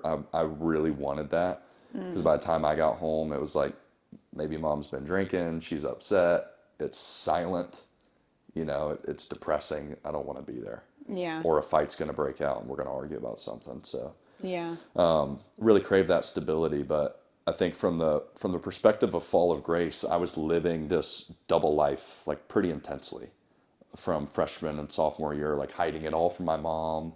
I didn't really want her to know. By the time I was like 16 and 17, junior and senior in high school, pretty much everybody knew what I was up to. Like I remember our school counselor, she called me an anomaly. And I didn't know what that meant back then. But an anomaly is like a person that stands out, something that's not normal. Because she was like, I know what you're doing on the weekends. And I was like, yeah. And she's like, but by the time I was a senior, she's like, you're also the class president. You have pretty much straight A's. And you're captain of 3 sports teams. She's like, that's not normal.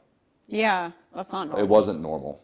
Yeah. And I had looking back on it, I went through so many phases. Like really country phase, like almost like southern ghetto phase, like dirty South phase, like get my ears pierced, like all kinds of different phases. Oh yeah, dude, I was all over the place trying to find identity. Because what I realized is I didn't actually have an identity at all. I didn't know who I was. And I was really reaching for it. I was trying to grasp identity, but I was just trying to be what everybody wanted me to be. Just trying to be what people liked me to be. So during school hours, I was a good student. But then I'd be class clown, and then I'd be captain of sports teams, I'd be womanizer, and I'd be drug dealer in the parking lot. Like I was doing everything to everybody all the time. And it was a bit exhausting. Yeah. But the moment that I was alone, I was suffering. The moment that the party was over, my phone wasn't ringing, I was super depressed. So I never wanted to be alone.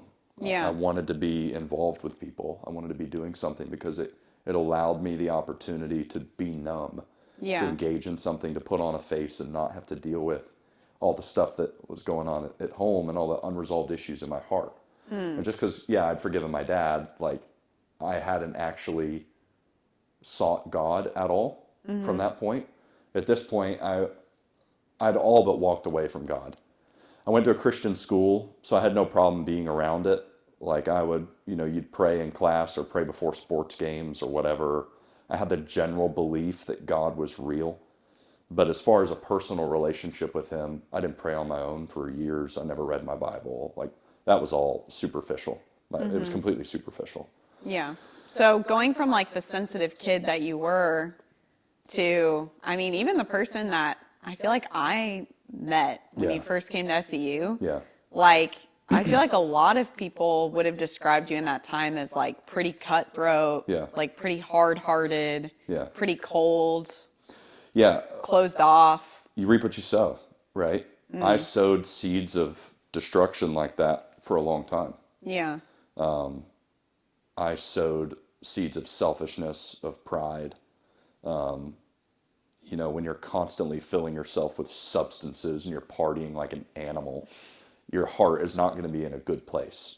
I mean, I was intoxicated probably 4 to 5 days out of the week, every week for years when I was in high school. That's crazy, Jacob. I mean, it was a lot. It was a lot, but for me, it was normal. Like I got all kinds of stories that I don't want to like have funny party stories, but it was just ridiculous, Yeah. But I really was like so broken and had such a lack of identity. And before I knew it, like you said, my heart was so hard. That was never the intention. Yeah. The intention was to have fun. But it became to the point where I remember when it started to get dark was my senior year of high school after I graduated. I started to get involved in the drugs a little bit more, you could say. And I liked how people respected me through that. And there was almost a sense of like fear that I got and respect. Are you talking about dealing drugs? Maybe. Just being involved in that arena. This is not an admission of guilt. And just say it for what it is. Yeah, that's what it was. Okay. That's what it was. So, he was a drug dealer, everyone. Yeah. Repentant now. But that's what it was, right? And it was like, I liked that sense of control.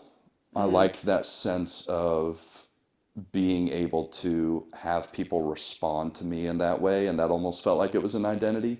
And I had a very tight-knit group of people that I could trust, because when you're in that line of work, you can't trust a lot of people. Right. Right? So you kind of isolated as well. For sure. Started to isolate, chip away at the people that I talked to. And I remember the point that it got dark was I would not be home for days. I'd come home just drunk or high or whatever. And my mom was obviously understanding what was going on. And the one time that it kind of broke my heart, whatever heart I had left, she said, I don't want to know what you're doing, but just come home alive. She's like, I don't want to know. I know, I hear rumors. Just get home, okay?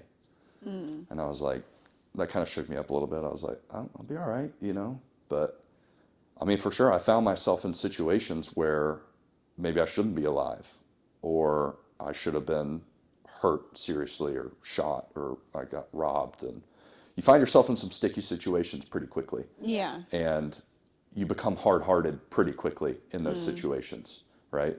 Finding myself in places in Atlanta that I should have never had any business in, right? But all of a sudden I'm becoming this person. I have this identity. I have this reputation all overnight. And it's like, you got to keep up with it, And all of a sudden I'm a person that I don't even recognize when I look in the mirror. And that was hard. But in the background, I still had good grades and I graduated high school. So now I'm going to Auburn University, which is my dream school. Which that in itself is interesting because I feel like a lot of times, even as like a school counselor, like you can notice when a kid is going through something because their grades tank, they can't keep up. So like, what do you feel like was different for you? Do you think it was just that wanting to please people? Yeah, I wanted to please my teachers. I was competitive still, very competitive. So I was competitive with my grades. I wanted to be better than my brothers. So the two brothers above me were like D and C students. I was an A and B student. I wanted to be better. Yeah. So that still drove me, you know, and I So wasn't. your older brothers, do you think their grades got affected by the divorce? Or do you think they kind of just didn't care? Possibly, but they didn't really care so much. The oldest was a brainiac. He was like 4.0. Yeah. Super smart. Right. But the two above All me. your brothers are very smart, by the way. Oh yeah, they're all But super successful. They're actually really smart. His two brothers, like, they didn't care. yeah, they're very lax. They'd say they're great. C's and D's get degrees. Yeah, they would do what they had to do to get by. They just didn't care as much. But I think I had a chip on my shoulder, typical for the youngest. Yeah. But yeah, it was an interesting anomaly, and I was able to get by and do okay in school. And by the time I got to college, it was interesting. Also, this whole time too, Jacob, one of your dreams was to play college football. Yeah, I played football since I was 8 years old, and I loved it. I loved football.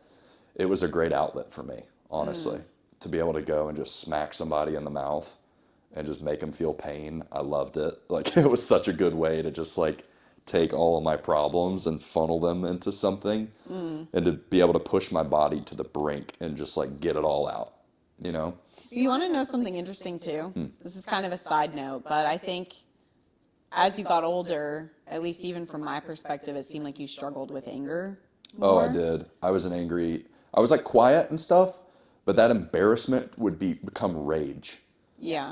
I had a lot of rage and a lot of anger. Which I'm learning in counseling too, that like anger is always a secondary emotion. So anger isn't actually the primary emotion. It's embarrassment or fear or hurt. Yeah. You know? So it's interesting, like thinking of you being sensitive, and even with me actually, because I'm sensitive, but I project that a lot as anger. Yeah.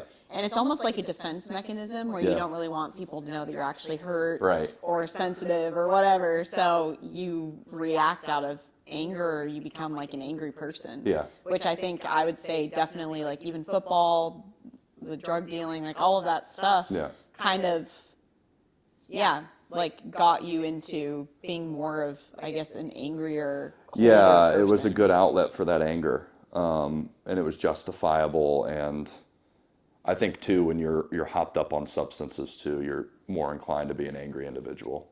Yeah. You know, I definitely I was an alcoholic functioning.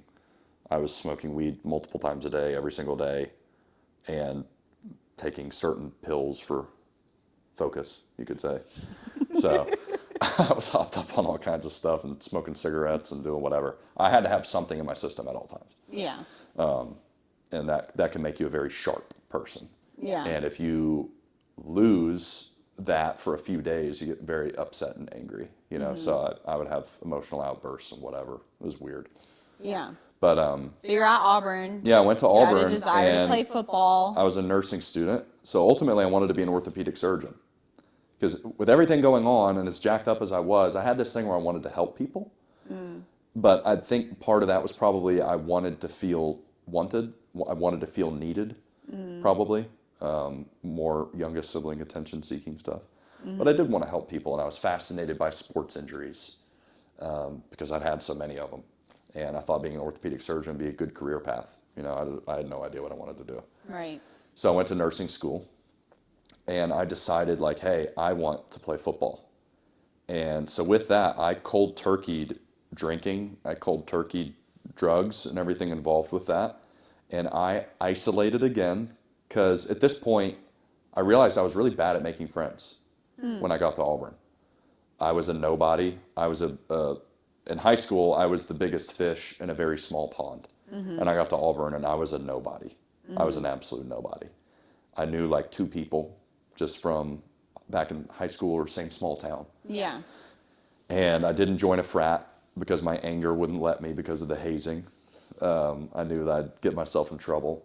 And so I isolated again. And when I first got there, I'd go out partying and I made some friends just going out partying. But then I decided like, hey, I'm going to lock in and just focus on football. So again, I isolated for like 6 months. And I whooped myself into the greatest shape of my life. I was working out at 4 a.m. and like 4 p.m. every day doing 2-a-days. I was breaking into the Auburn facility to like run the hill and everything. And that was my dream. And I was so focused and so sold out.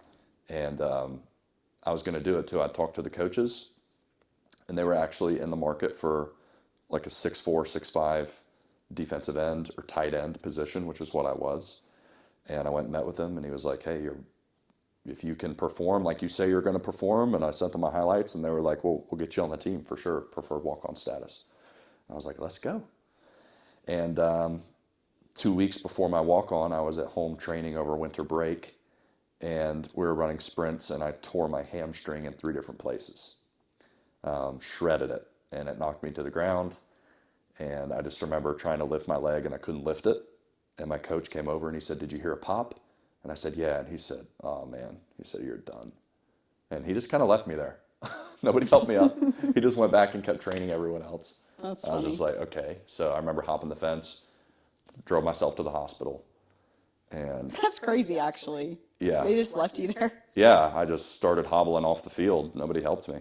And I had to hop a fence with one leg, very painful, and then hop up like 100 yards to my car, bend my leg to put it in my car, which hurt so bad. Jeez. And then I drove myself to the hospital, hobbled in, and I was like, hey, I just tore my hamstring. I need an evaluation right away because I have a walk-on in 2 weeks. Doctor came in and he said, you're out for 6 months, buddy. And that was, the way I would explain that is I'd been trying for so long my way. This was my way. This was my dream. Nobody else's. I earned this. This is what I wanted. And it failed. And it was totally out of my control. And it felt like that last ditch effort of identity. Like, man, I dreamed about being an Auburn football player. Like that was who I was going to be. I was going to be an Auburn football player. And I wanted that so badly. And that got taken from me. And my mental health spiraled immediately. And right back into depression, right back into drugs and alcohol, like worse than ever before. Right back into sleeping around and just trying to fill that void in my heart and neglecting everything I was actually feeling. And ironically, because again, I'm pretty much godless at this point. Like if you would have asked me, do you believe in God? I'd be like, yeah, I believe in God, you know. But I had no foundation. I had no support system. And ironically, I was studying philosophy at this time, just as a minor. It was like intro to ethics. But I had a really good professor, Professor Michael Bertram. Salute if you're watching. Doubt it. But he was a really cool guy. Doubt it. But he was a really cool guy. And let's go back to high school. I had an intro to apologetics course in high school by a guy named Ron Edwards, who was like another fatherish figure to me. He was really good to me. And he equipped us with like some basic knowledge as to why the Christian faith is defensible. And I carried that with me. I thought that was pretty fascinating. And so I'm in this ethics class and he's talking about raising all these ideas about how God may not be real and blah, blah, blah.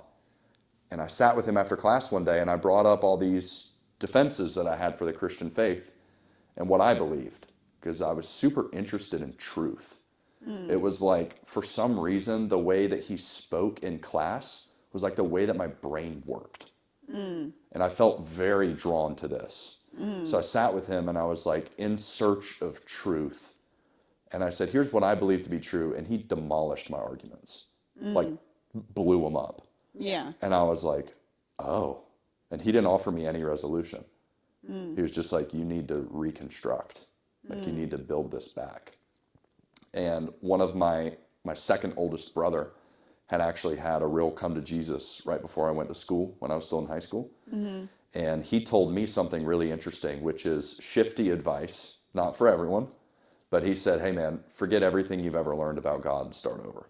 He was like, abandon that idea of faith and relearn it, figure it out on your own. And to him, it changed his life. I wouldn't say that's bad advice. I feel like I kind of had to do the same thing. I think it can be good. I think that people that grow up in faith have kind of, it's a beautiful thing to grow up in faith, but it always has to become your own. Yeah. And there are also things that happen, like I think that's a large reason why there's a lot of deconstruction going on right now, is there are things that happen or that you experience that feel like they don't align with the Bible, or you never really researched it yourself, and it comes to a head where either you have to decide, like, I do believe in this or I don't, and a lot of times the foundation that you grew up with isn't enough to sustain it. For sure. So I think that there's an element of, that's what I had to do, like I remember rereading the New Testament and asking God, like, help me read it as if I've never read it before. Yeah, that's good. Like, help me see this in a fresh light. Because I think sometimes growing up, like, you get whatever routine you're in, you can get numb to it, you know? Yeah. Or even the cross. Like, that's something that I think about a lot, communion. There's things that you do over and over repetitively that you can kind of get numb to. Yeah. And I think, yeah, like, seeing it again with a fresh perspective can be a really, like, beautiful thing. Oh, that's good. But Yeah. And it was good advice for me. yeah. It was really good advice for me. Well, and I think, too, when something's true, I just want to add this, but when something's true, there's no fear in digging deeper. Yeah, that's good. Or abandoning it and reopening a bunch of other drawers to see if it's really true. Yeah, testing You know? it. Yeah. Like, I think that if you have a heart, like what you were saying, that genuinely seeks truth, that genuinely wants to know, is Christianity the right religion? Mm-hmm. Is Jesus who he says he is? Mm-hmm. If you go into researching that, exploring that with an open mind, I don't care if you look at all the other religions in the same way and you explore them all in the same way. Like, I believe, and I know you came to this conclusion too, but you'll find what's true. Right. You really will. And that's Jesus. Yeah. And as you should. You should Yeah. dig deep. You're right. You're totally Yeah. right. You should dig deep no matter what. Even if you've been raised and you feel confident in your faith, like, you should question. You should ask hard questions. You should dig I think deep. parents a lot of times, like, I grew up like remembering like my mom being scared. Like, if you ever doubted God, she would get upset. upset Yeah. or like afraid. And I think there's an element of like, that's okay. You know, like, it's okay. Even this morning, like, we had some stuff happen where I felt really frustrated at God. Yeah. And it's okay to question. It's okay to be frustrated.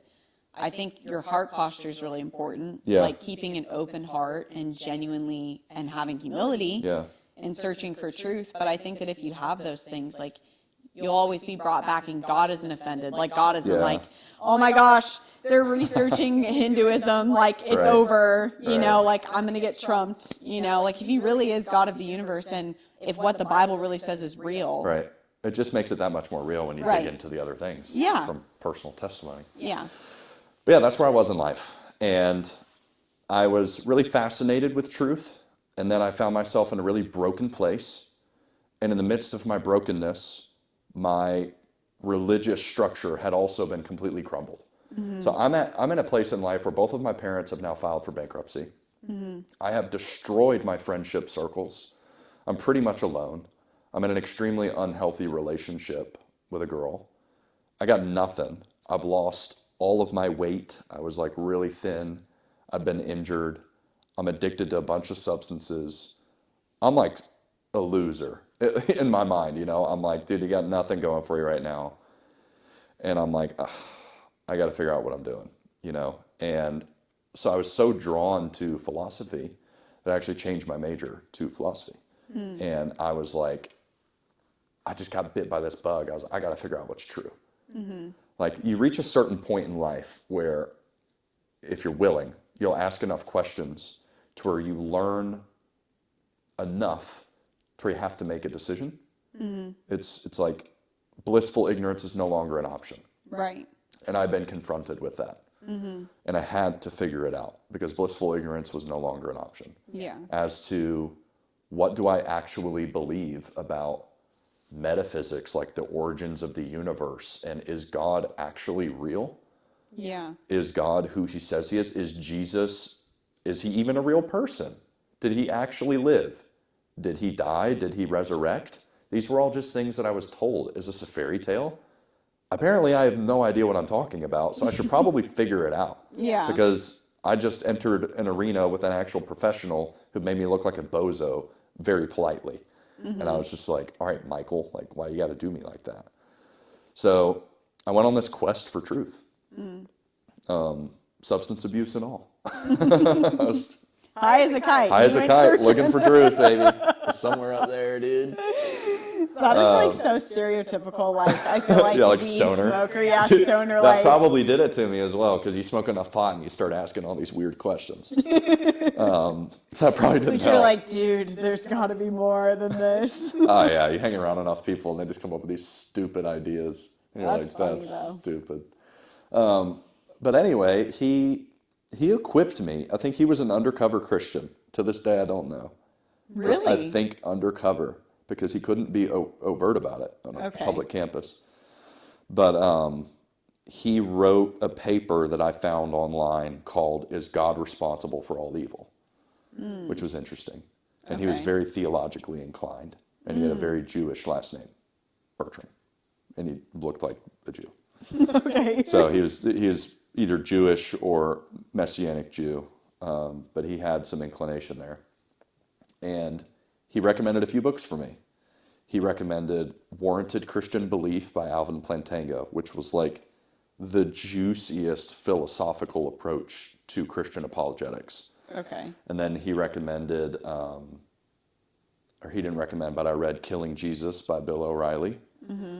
And I found a Christian Science book, which is a cult, so be careful. But it was called The Science of Mind. It was a Okay. philosophy book. Ended up being really helpful because the first half of it is defending the existence of Yahweh. Okay. Just Yahweh, before it gets into the weird stuff. So I read up to there. I didn't know it was a cult book at the time. What And do so you mean cult book? Christian Science is a cult. Oh, okay. It's not So Christianity. like, okay. Yeah, Like they don't believe in Scientology. Jesus. Yeah, That's like the Tom Cruise, like all that different stuff. different thing.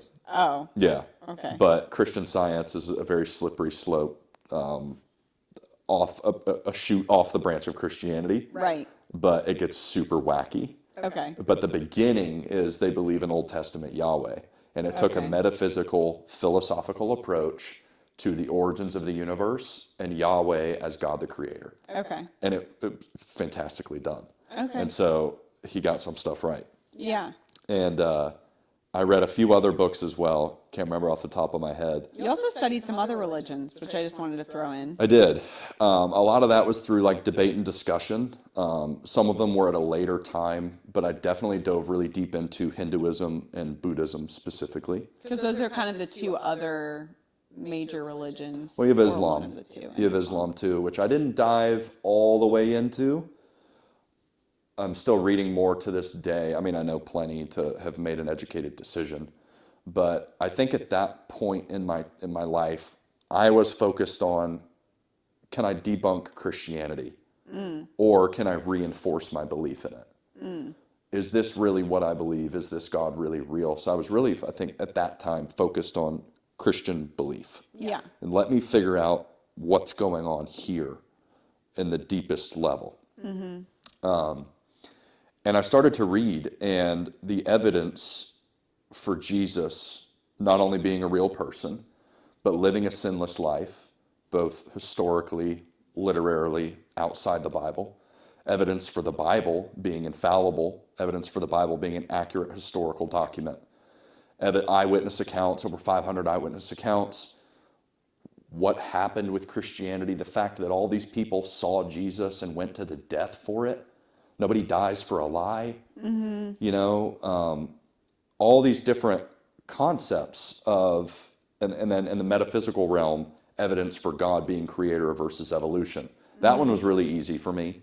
And I think a lot of people in today's world are actually getting off the train of the great miracle of the Big Bang. I used to say, like, well, I believe in the Big Bang too. I believe God spoke and it went bang. But it's like to just say, something came from nothing. right. That's a very hard thing to do. You have to have a lot of faith to believe that. Right. And I didn't have enough faith to believe in a universe that came from nothing. Right. It was more sensible to me that intelligent design and cosmological, theological argument, all this stuff, it just made sense. And so I'm just following the trail. Okay, there's a universe. God created it. Who is God? Is it something or someone? Okay, well, it's someone. Now, who is it? Are we going Christianity, Islam, Buddhism, Hinduism? Where are we going? Well, I'm looking at Christianity because that's what I was brought up on. And sure enough, these resources that my professor gave me basically were attacking all of the arguments debunking Christianity. And I guess, long story short, just really like firmed my belief logically that, shoot, I think Jesus is the real deal. Yeah. Like, I found it myself. Yeah. I think this Jesus actually is the Son of God. Like, uh-oh. I was almost thinking in my mind, like, uh-oh. Because I think growing up, you hear all these pastors, like, you have chapels, you have sermons. And I was just kind of like, if I'm being really honest, I was like, I'll turn my life around one day, just not yet. I want to have some fun. I don't want to turn it around yet. Like, I'd almost call it like testimony patters. Like, I'll do some other stuff. I'll pad my testimony a little bit.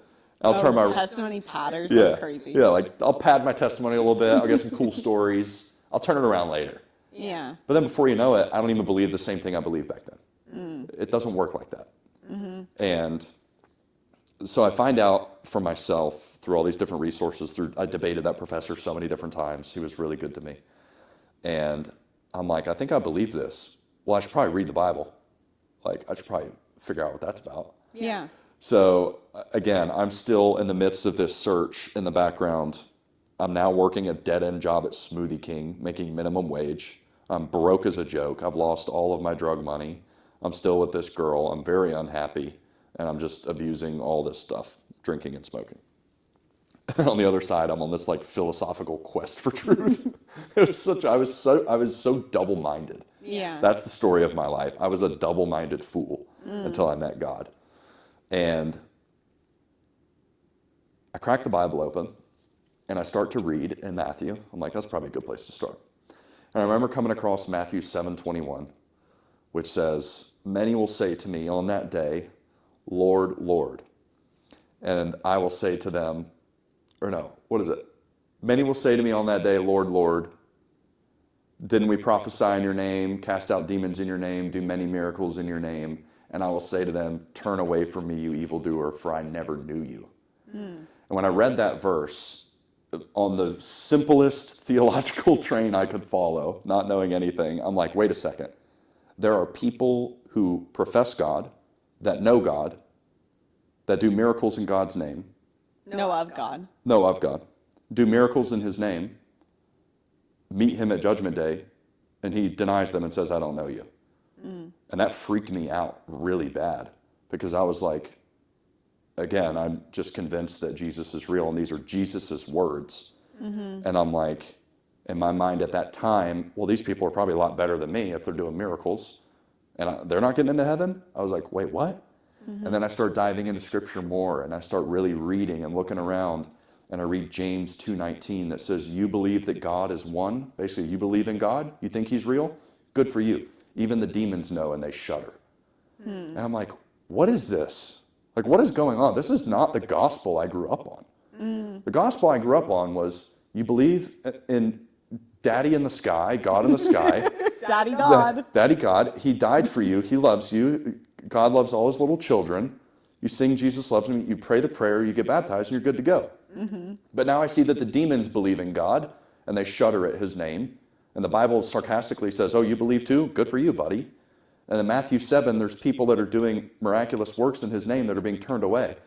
And I'm like, what is going on here? Like, what is this faith? What is this religion?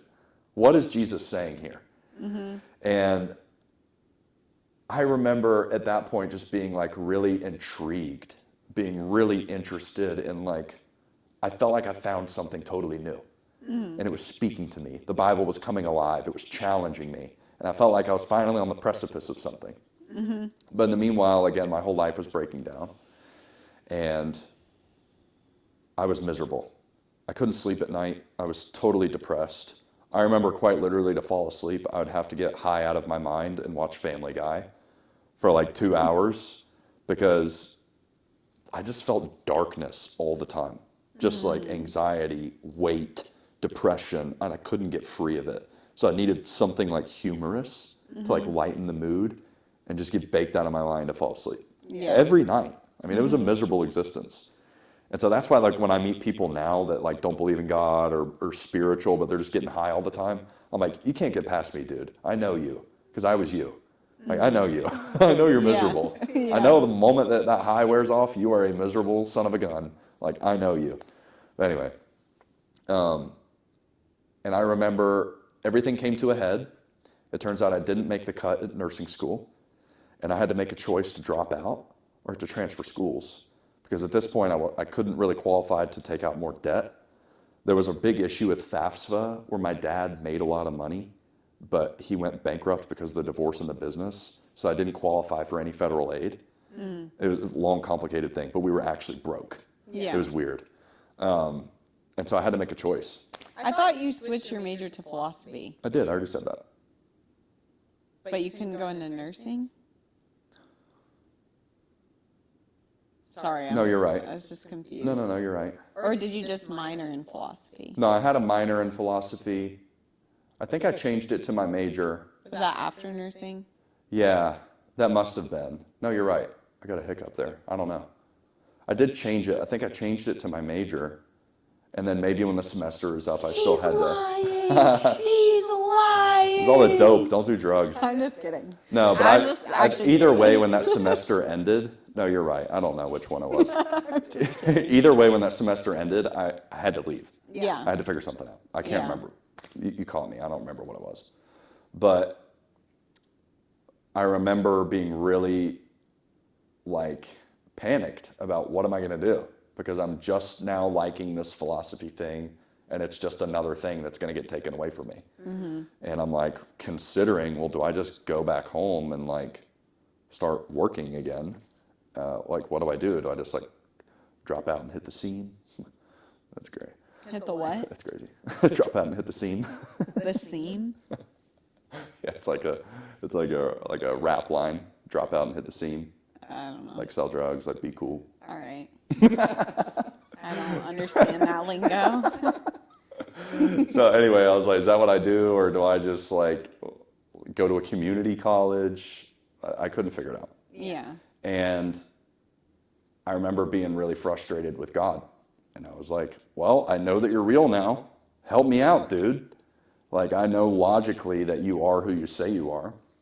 At least I think I do. Or am I crazy? Like, I'm going nuts at this point. Yeah. And I remember cracking my Bible open, reading it again, picking a verse to meditate on because that culty book was talking about meditation.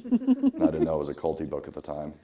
But I was meditating on scripture. It worked out. Okay. It worked out. He uses all things together. Yeah, he does. He does. It worked out good. I was like meditating on the Psalms. I'm like,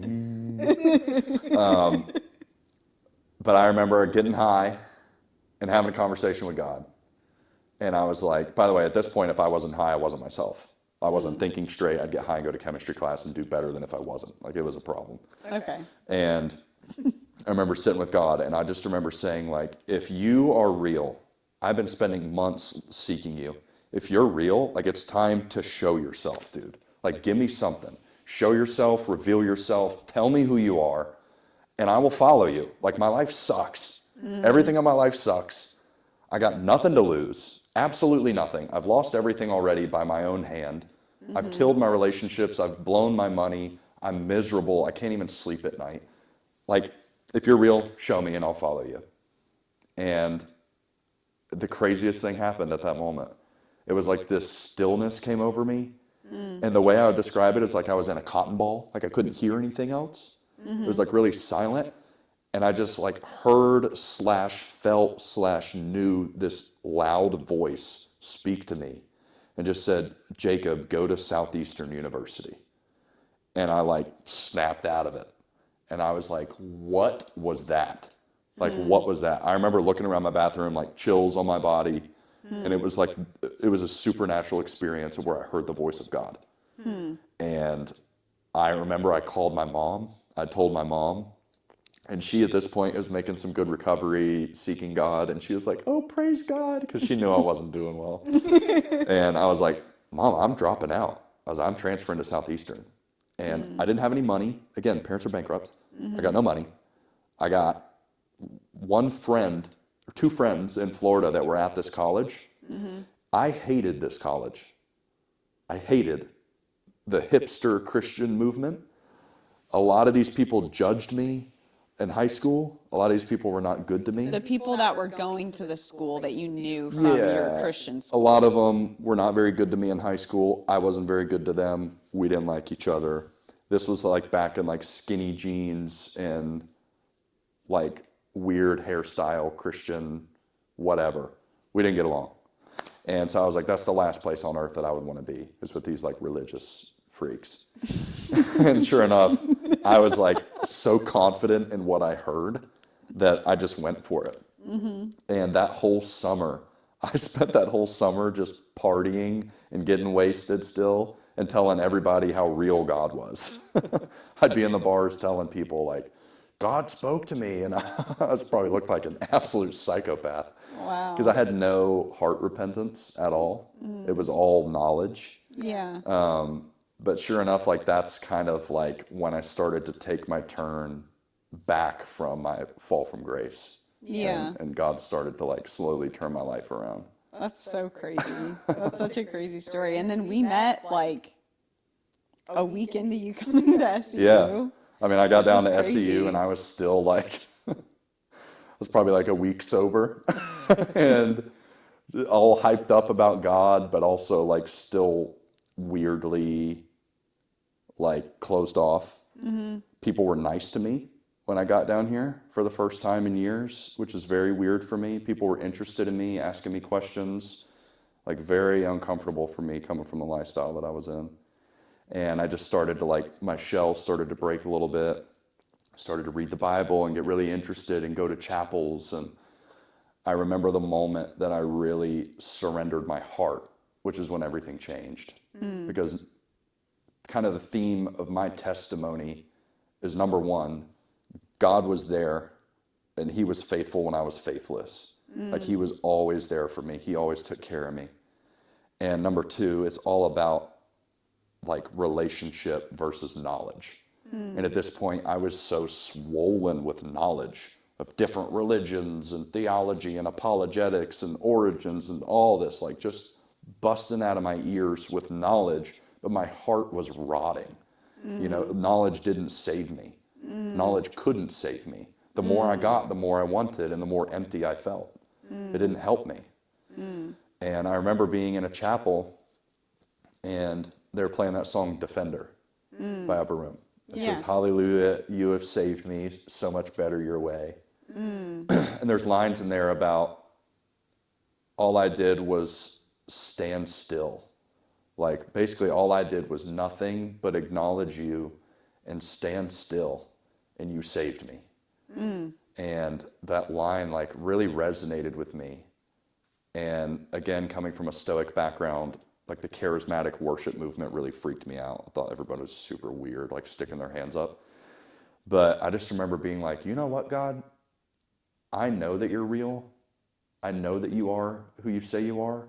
You brought me down here. I had gotten a job that paid all my expenses. Like you've taken care of me. But I know my heart's not yours. I've guarded my heart from you. But I'm ready to like let you have that part of me. And I just remember putting my hands up in worship, even though I really didn't want to, and just worshiping God purely from a place of acknowledging who he is. And chains fell off of my body that weighed 300 pounds.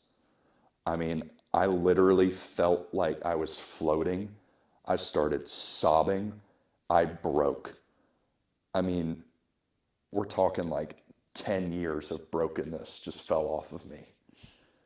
And I felt God's presence over me. I'm convinced that's when I was baptized in the Holy Spirit. It felt like fire in my bones, like fire and ice at the same time. And I just wept. And I had nothing to say. And I heard God speak to me that said, you finally understand it's a relationship with me. And I've loved you this whole time. And all you have to do is choose me. And I'm right here. And it killed me. It killed me. And it still kills me that, like, he was there the whole time, you know? Mm-hmm. Like, dude, I've done some rough stuff. And he was still there, and he was still so good to, like, I knocked and he actually answered. Mm-hmm. He actually took me in, and he adopted me into a family where I was a big fat misfit, and he totally changed my life. Mm-hmm. And I know that it was him who spoke to me, because every time he spoke, it worked out. Every time he spoke, my life changed for the better. And the Bible came alive, and I tested the Bible, and it became true. Mm-hmm. And after that night, I remember looking at my buddy, and I said, I'm done running. I said, I'm done running from God. And I think deep down I've known it's him all along. But I've been running because I wanted to do it my way. But my way didn't work. And I'm surrendering to his way. And I'm giving him my life. And that was the best thing I've ever done. And I mean, from that point, you know, I snowballed so fast. Made a lot of mistakes still. You know, in our relationship story, we talked about some of the struggles that we went through. Mm-hmm. But I couldn't get enough of the Bible. I couldn't get enough of worship music. I couldn't get enough of teaching and preaching. And like, I remember being like, well, God, I really just don't believe in the supernatural. Like, help me believe, because this still seems crazy to me. All of this seems crazy to me. Yeah. And I was like, miracles seem crazy, but in Mark 2 or Mark 4 or whatever, it's like, your spirit will be poured out, and your sons and daughters, and they'll prophesy and cast out demons and all this stuff. And I'm like, this is insane. And sure enough, I'm sitting there and I'm telling God, like, I know you're not pleased with me. Like, I'm such a wretch. I'm such a bad person. And this girl comes up to me and she just says, hey, God wants me to tell you that he's pleased with you. And I started crying again. I was such a big baby. And then she prophetically, like, spoke out over me like 15 things on a prayer list that I'd been praying about, and answered every single one of them, like, from God's perspective. It was a total miracle. And then that was like the last hindrance I had with the New Testament and with rational thought about miracles, because I'd witnessed one in my own life about somebody basically reading my mail, reading my mind, but from God's loving perspective. Yeah. And I was at that point, I was just totally unabandoned. Yeah. I was just totally after God. I didn't care what I looked like. I didn't care what I sounded like anymore. I 180'd, and I had all kinds of people reaching out to me like, what the heck happened to you?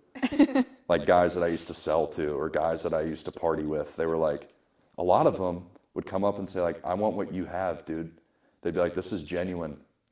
I had pastors' kids that had walked away from the faith reach out to me and say, I grew up in the church. I partied with you. Yeah. I walked away from the faith. Now you're in it. What happened? Right. And I got to tell them about how real God was. Yeah. And he's just totally saved me, man. And it's like, I feel like I'm ranting on at this point, so I apologize. But what's so cool is that, like, at this point, you can't tell me he's not real. Yeah. And, you know, I didn't stop digging after I got saved. I dove into more religions and even more stuff. And I've got a real hunger for that. Yeah. But it's like, not only is it just an intellectual belief, it's not religious dogma. It's like, I know the man of Jesus Christ. I know him personally. He personally saved me. He did. Yeah. Not the religion, not the idea, not the philosophy, not the knowledge. The heart of God reached out to me and saved me and pulled me from the pit and changed my life. So you will never be able to tell me that he's not who he says he is, because I know him. I've experienced his goodness. And that's why I am the way I am. Without God, I was a confused, robbed of identity, bitter, angry, emotional, addicted, like horrible person. I was. Did I have goodness in me? Sure. Did I do some nice things, and was I fun and laughter and all that? Yeah. But man, I was miserable to the core, and I was lost. And every good thing, kind of touching back full circle about how did Jacob get to be the way that he is? Like, man, it seriously is Jesus. Yeah. It's so unbelievably Jesus that it's not even funny. Because who I was now 7 years ago, 6 years ago, I'm not the same person. I don't even look the same. My face changed. Like when I accepted Christ, like my eyes lit up again. Yeah. My heart melted.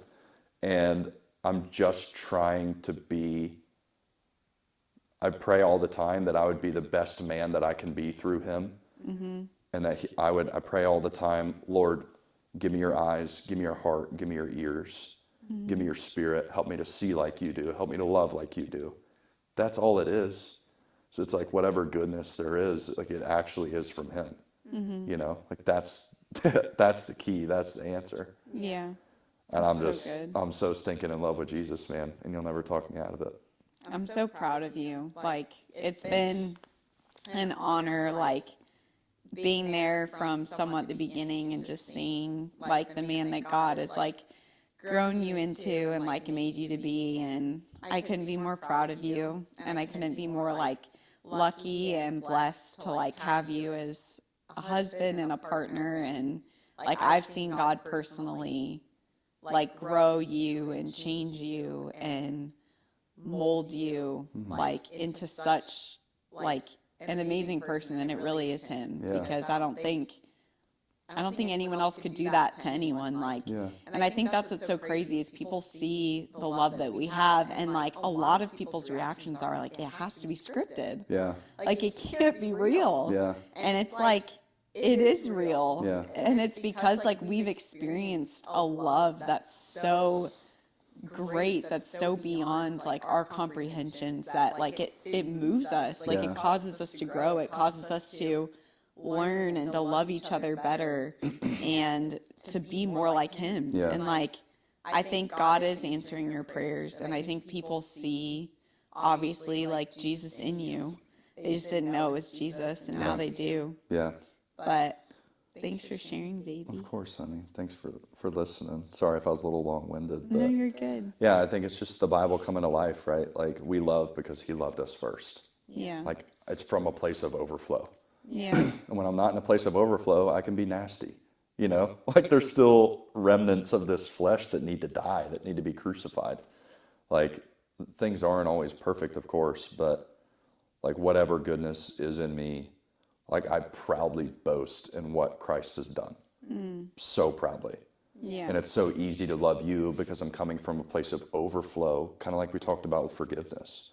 How could I not love when I've been loved this much? Yeah. How could I not forgive when I've been forgiven this much? Yeah. Like, I'm so passionate about that because he's just done so much for me, you know? It's amazing. So I love you. I love you Jesus. too. And God's so good. Like, he's been so faithful to us, and it just keeps getting like more beautiful, like more, I don't know, unbelievable. Like what God does with somebody that's just says yes to him and is willing to go where he wants them to go. So, there's been and I'm awesome glad he sent you to me. He did. He literally sent me to you. Straight to me. Or did he send you to me? It's probably a little bit of both. I love you. I love you too.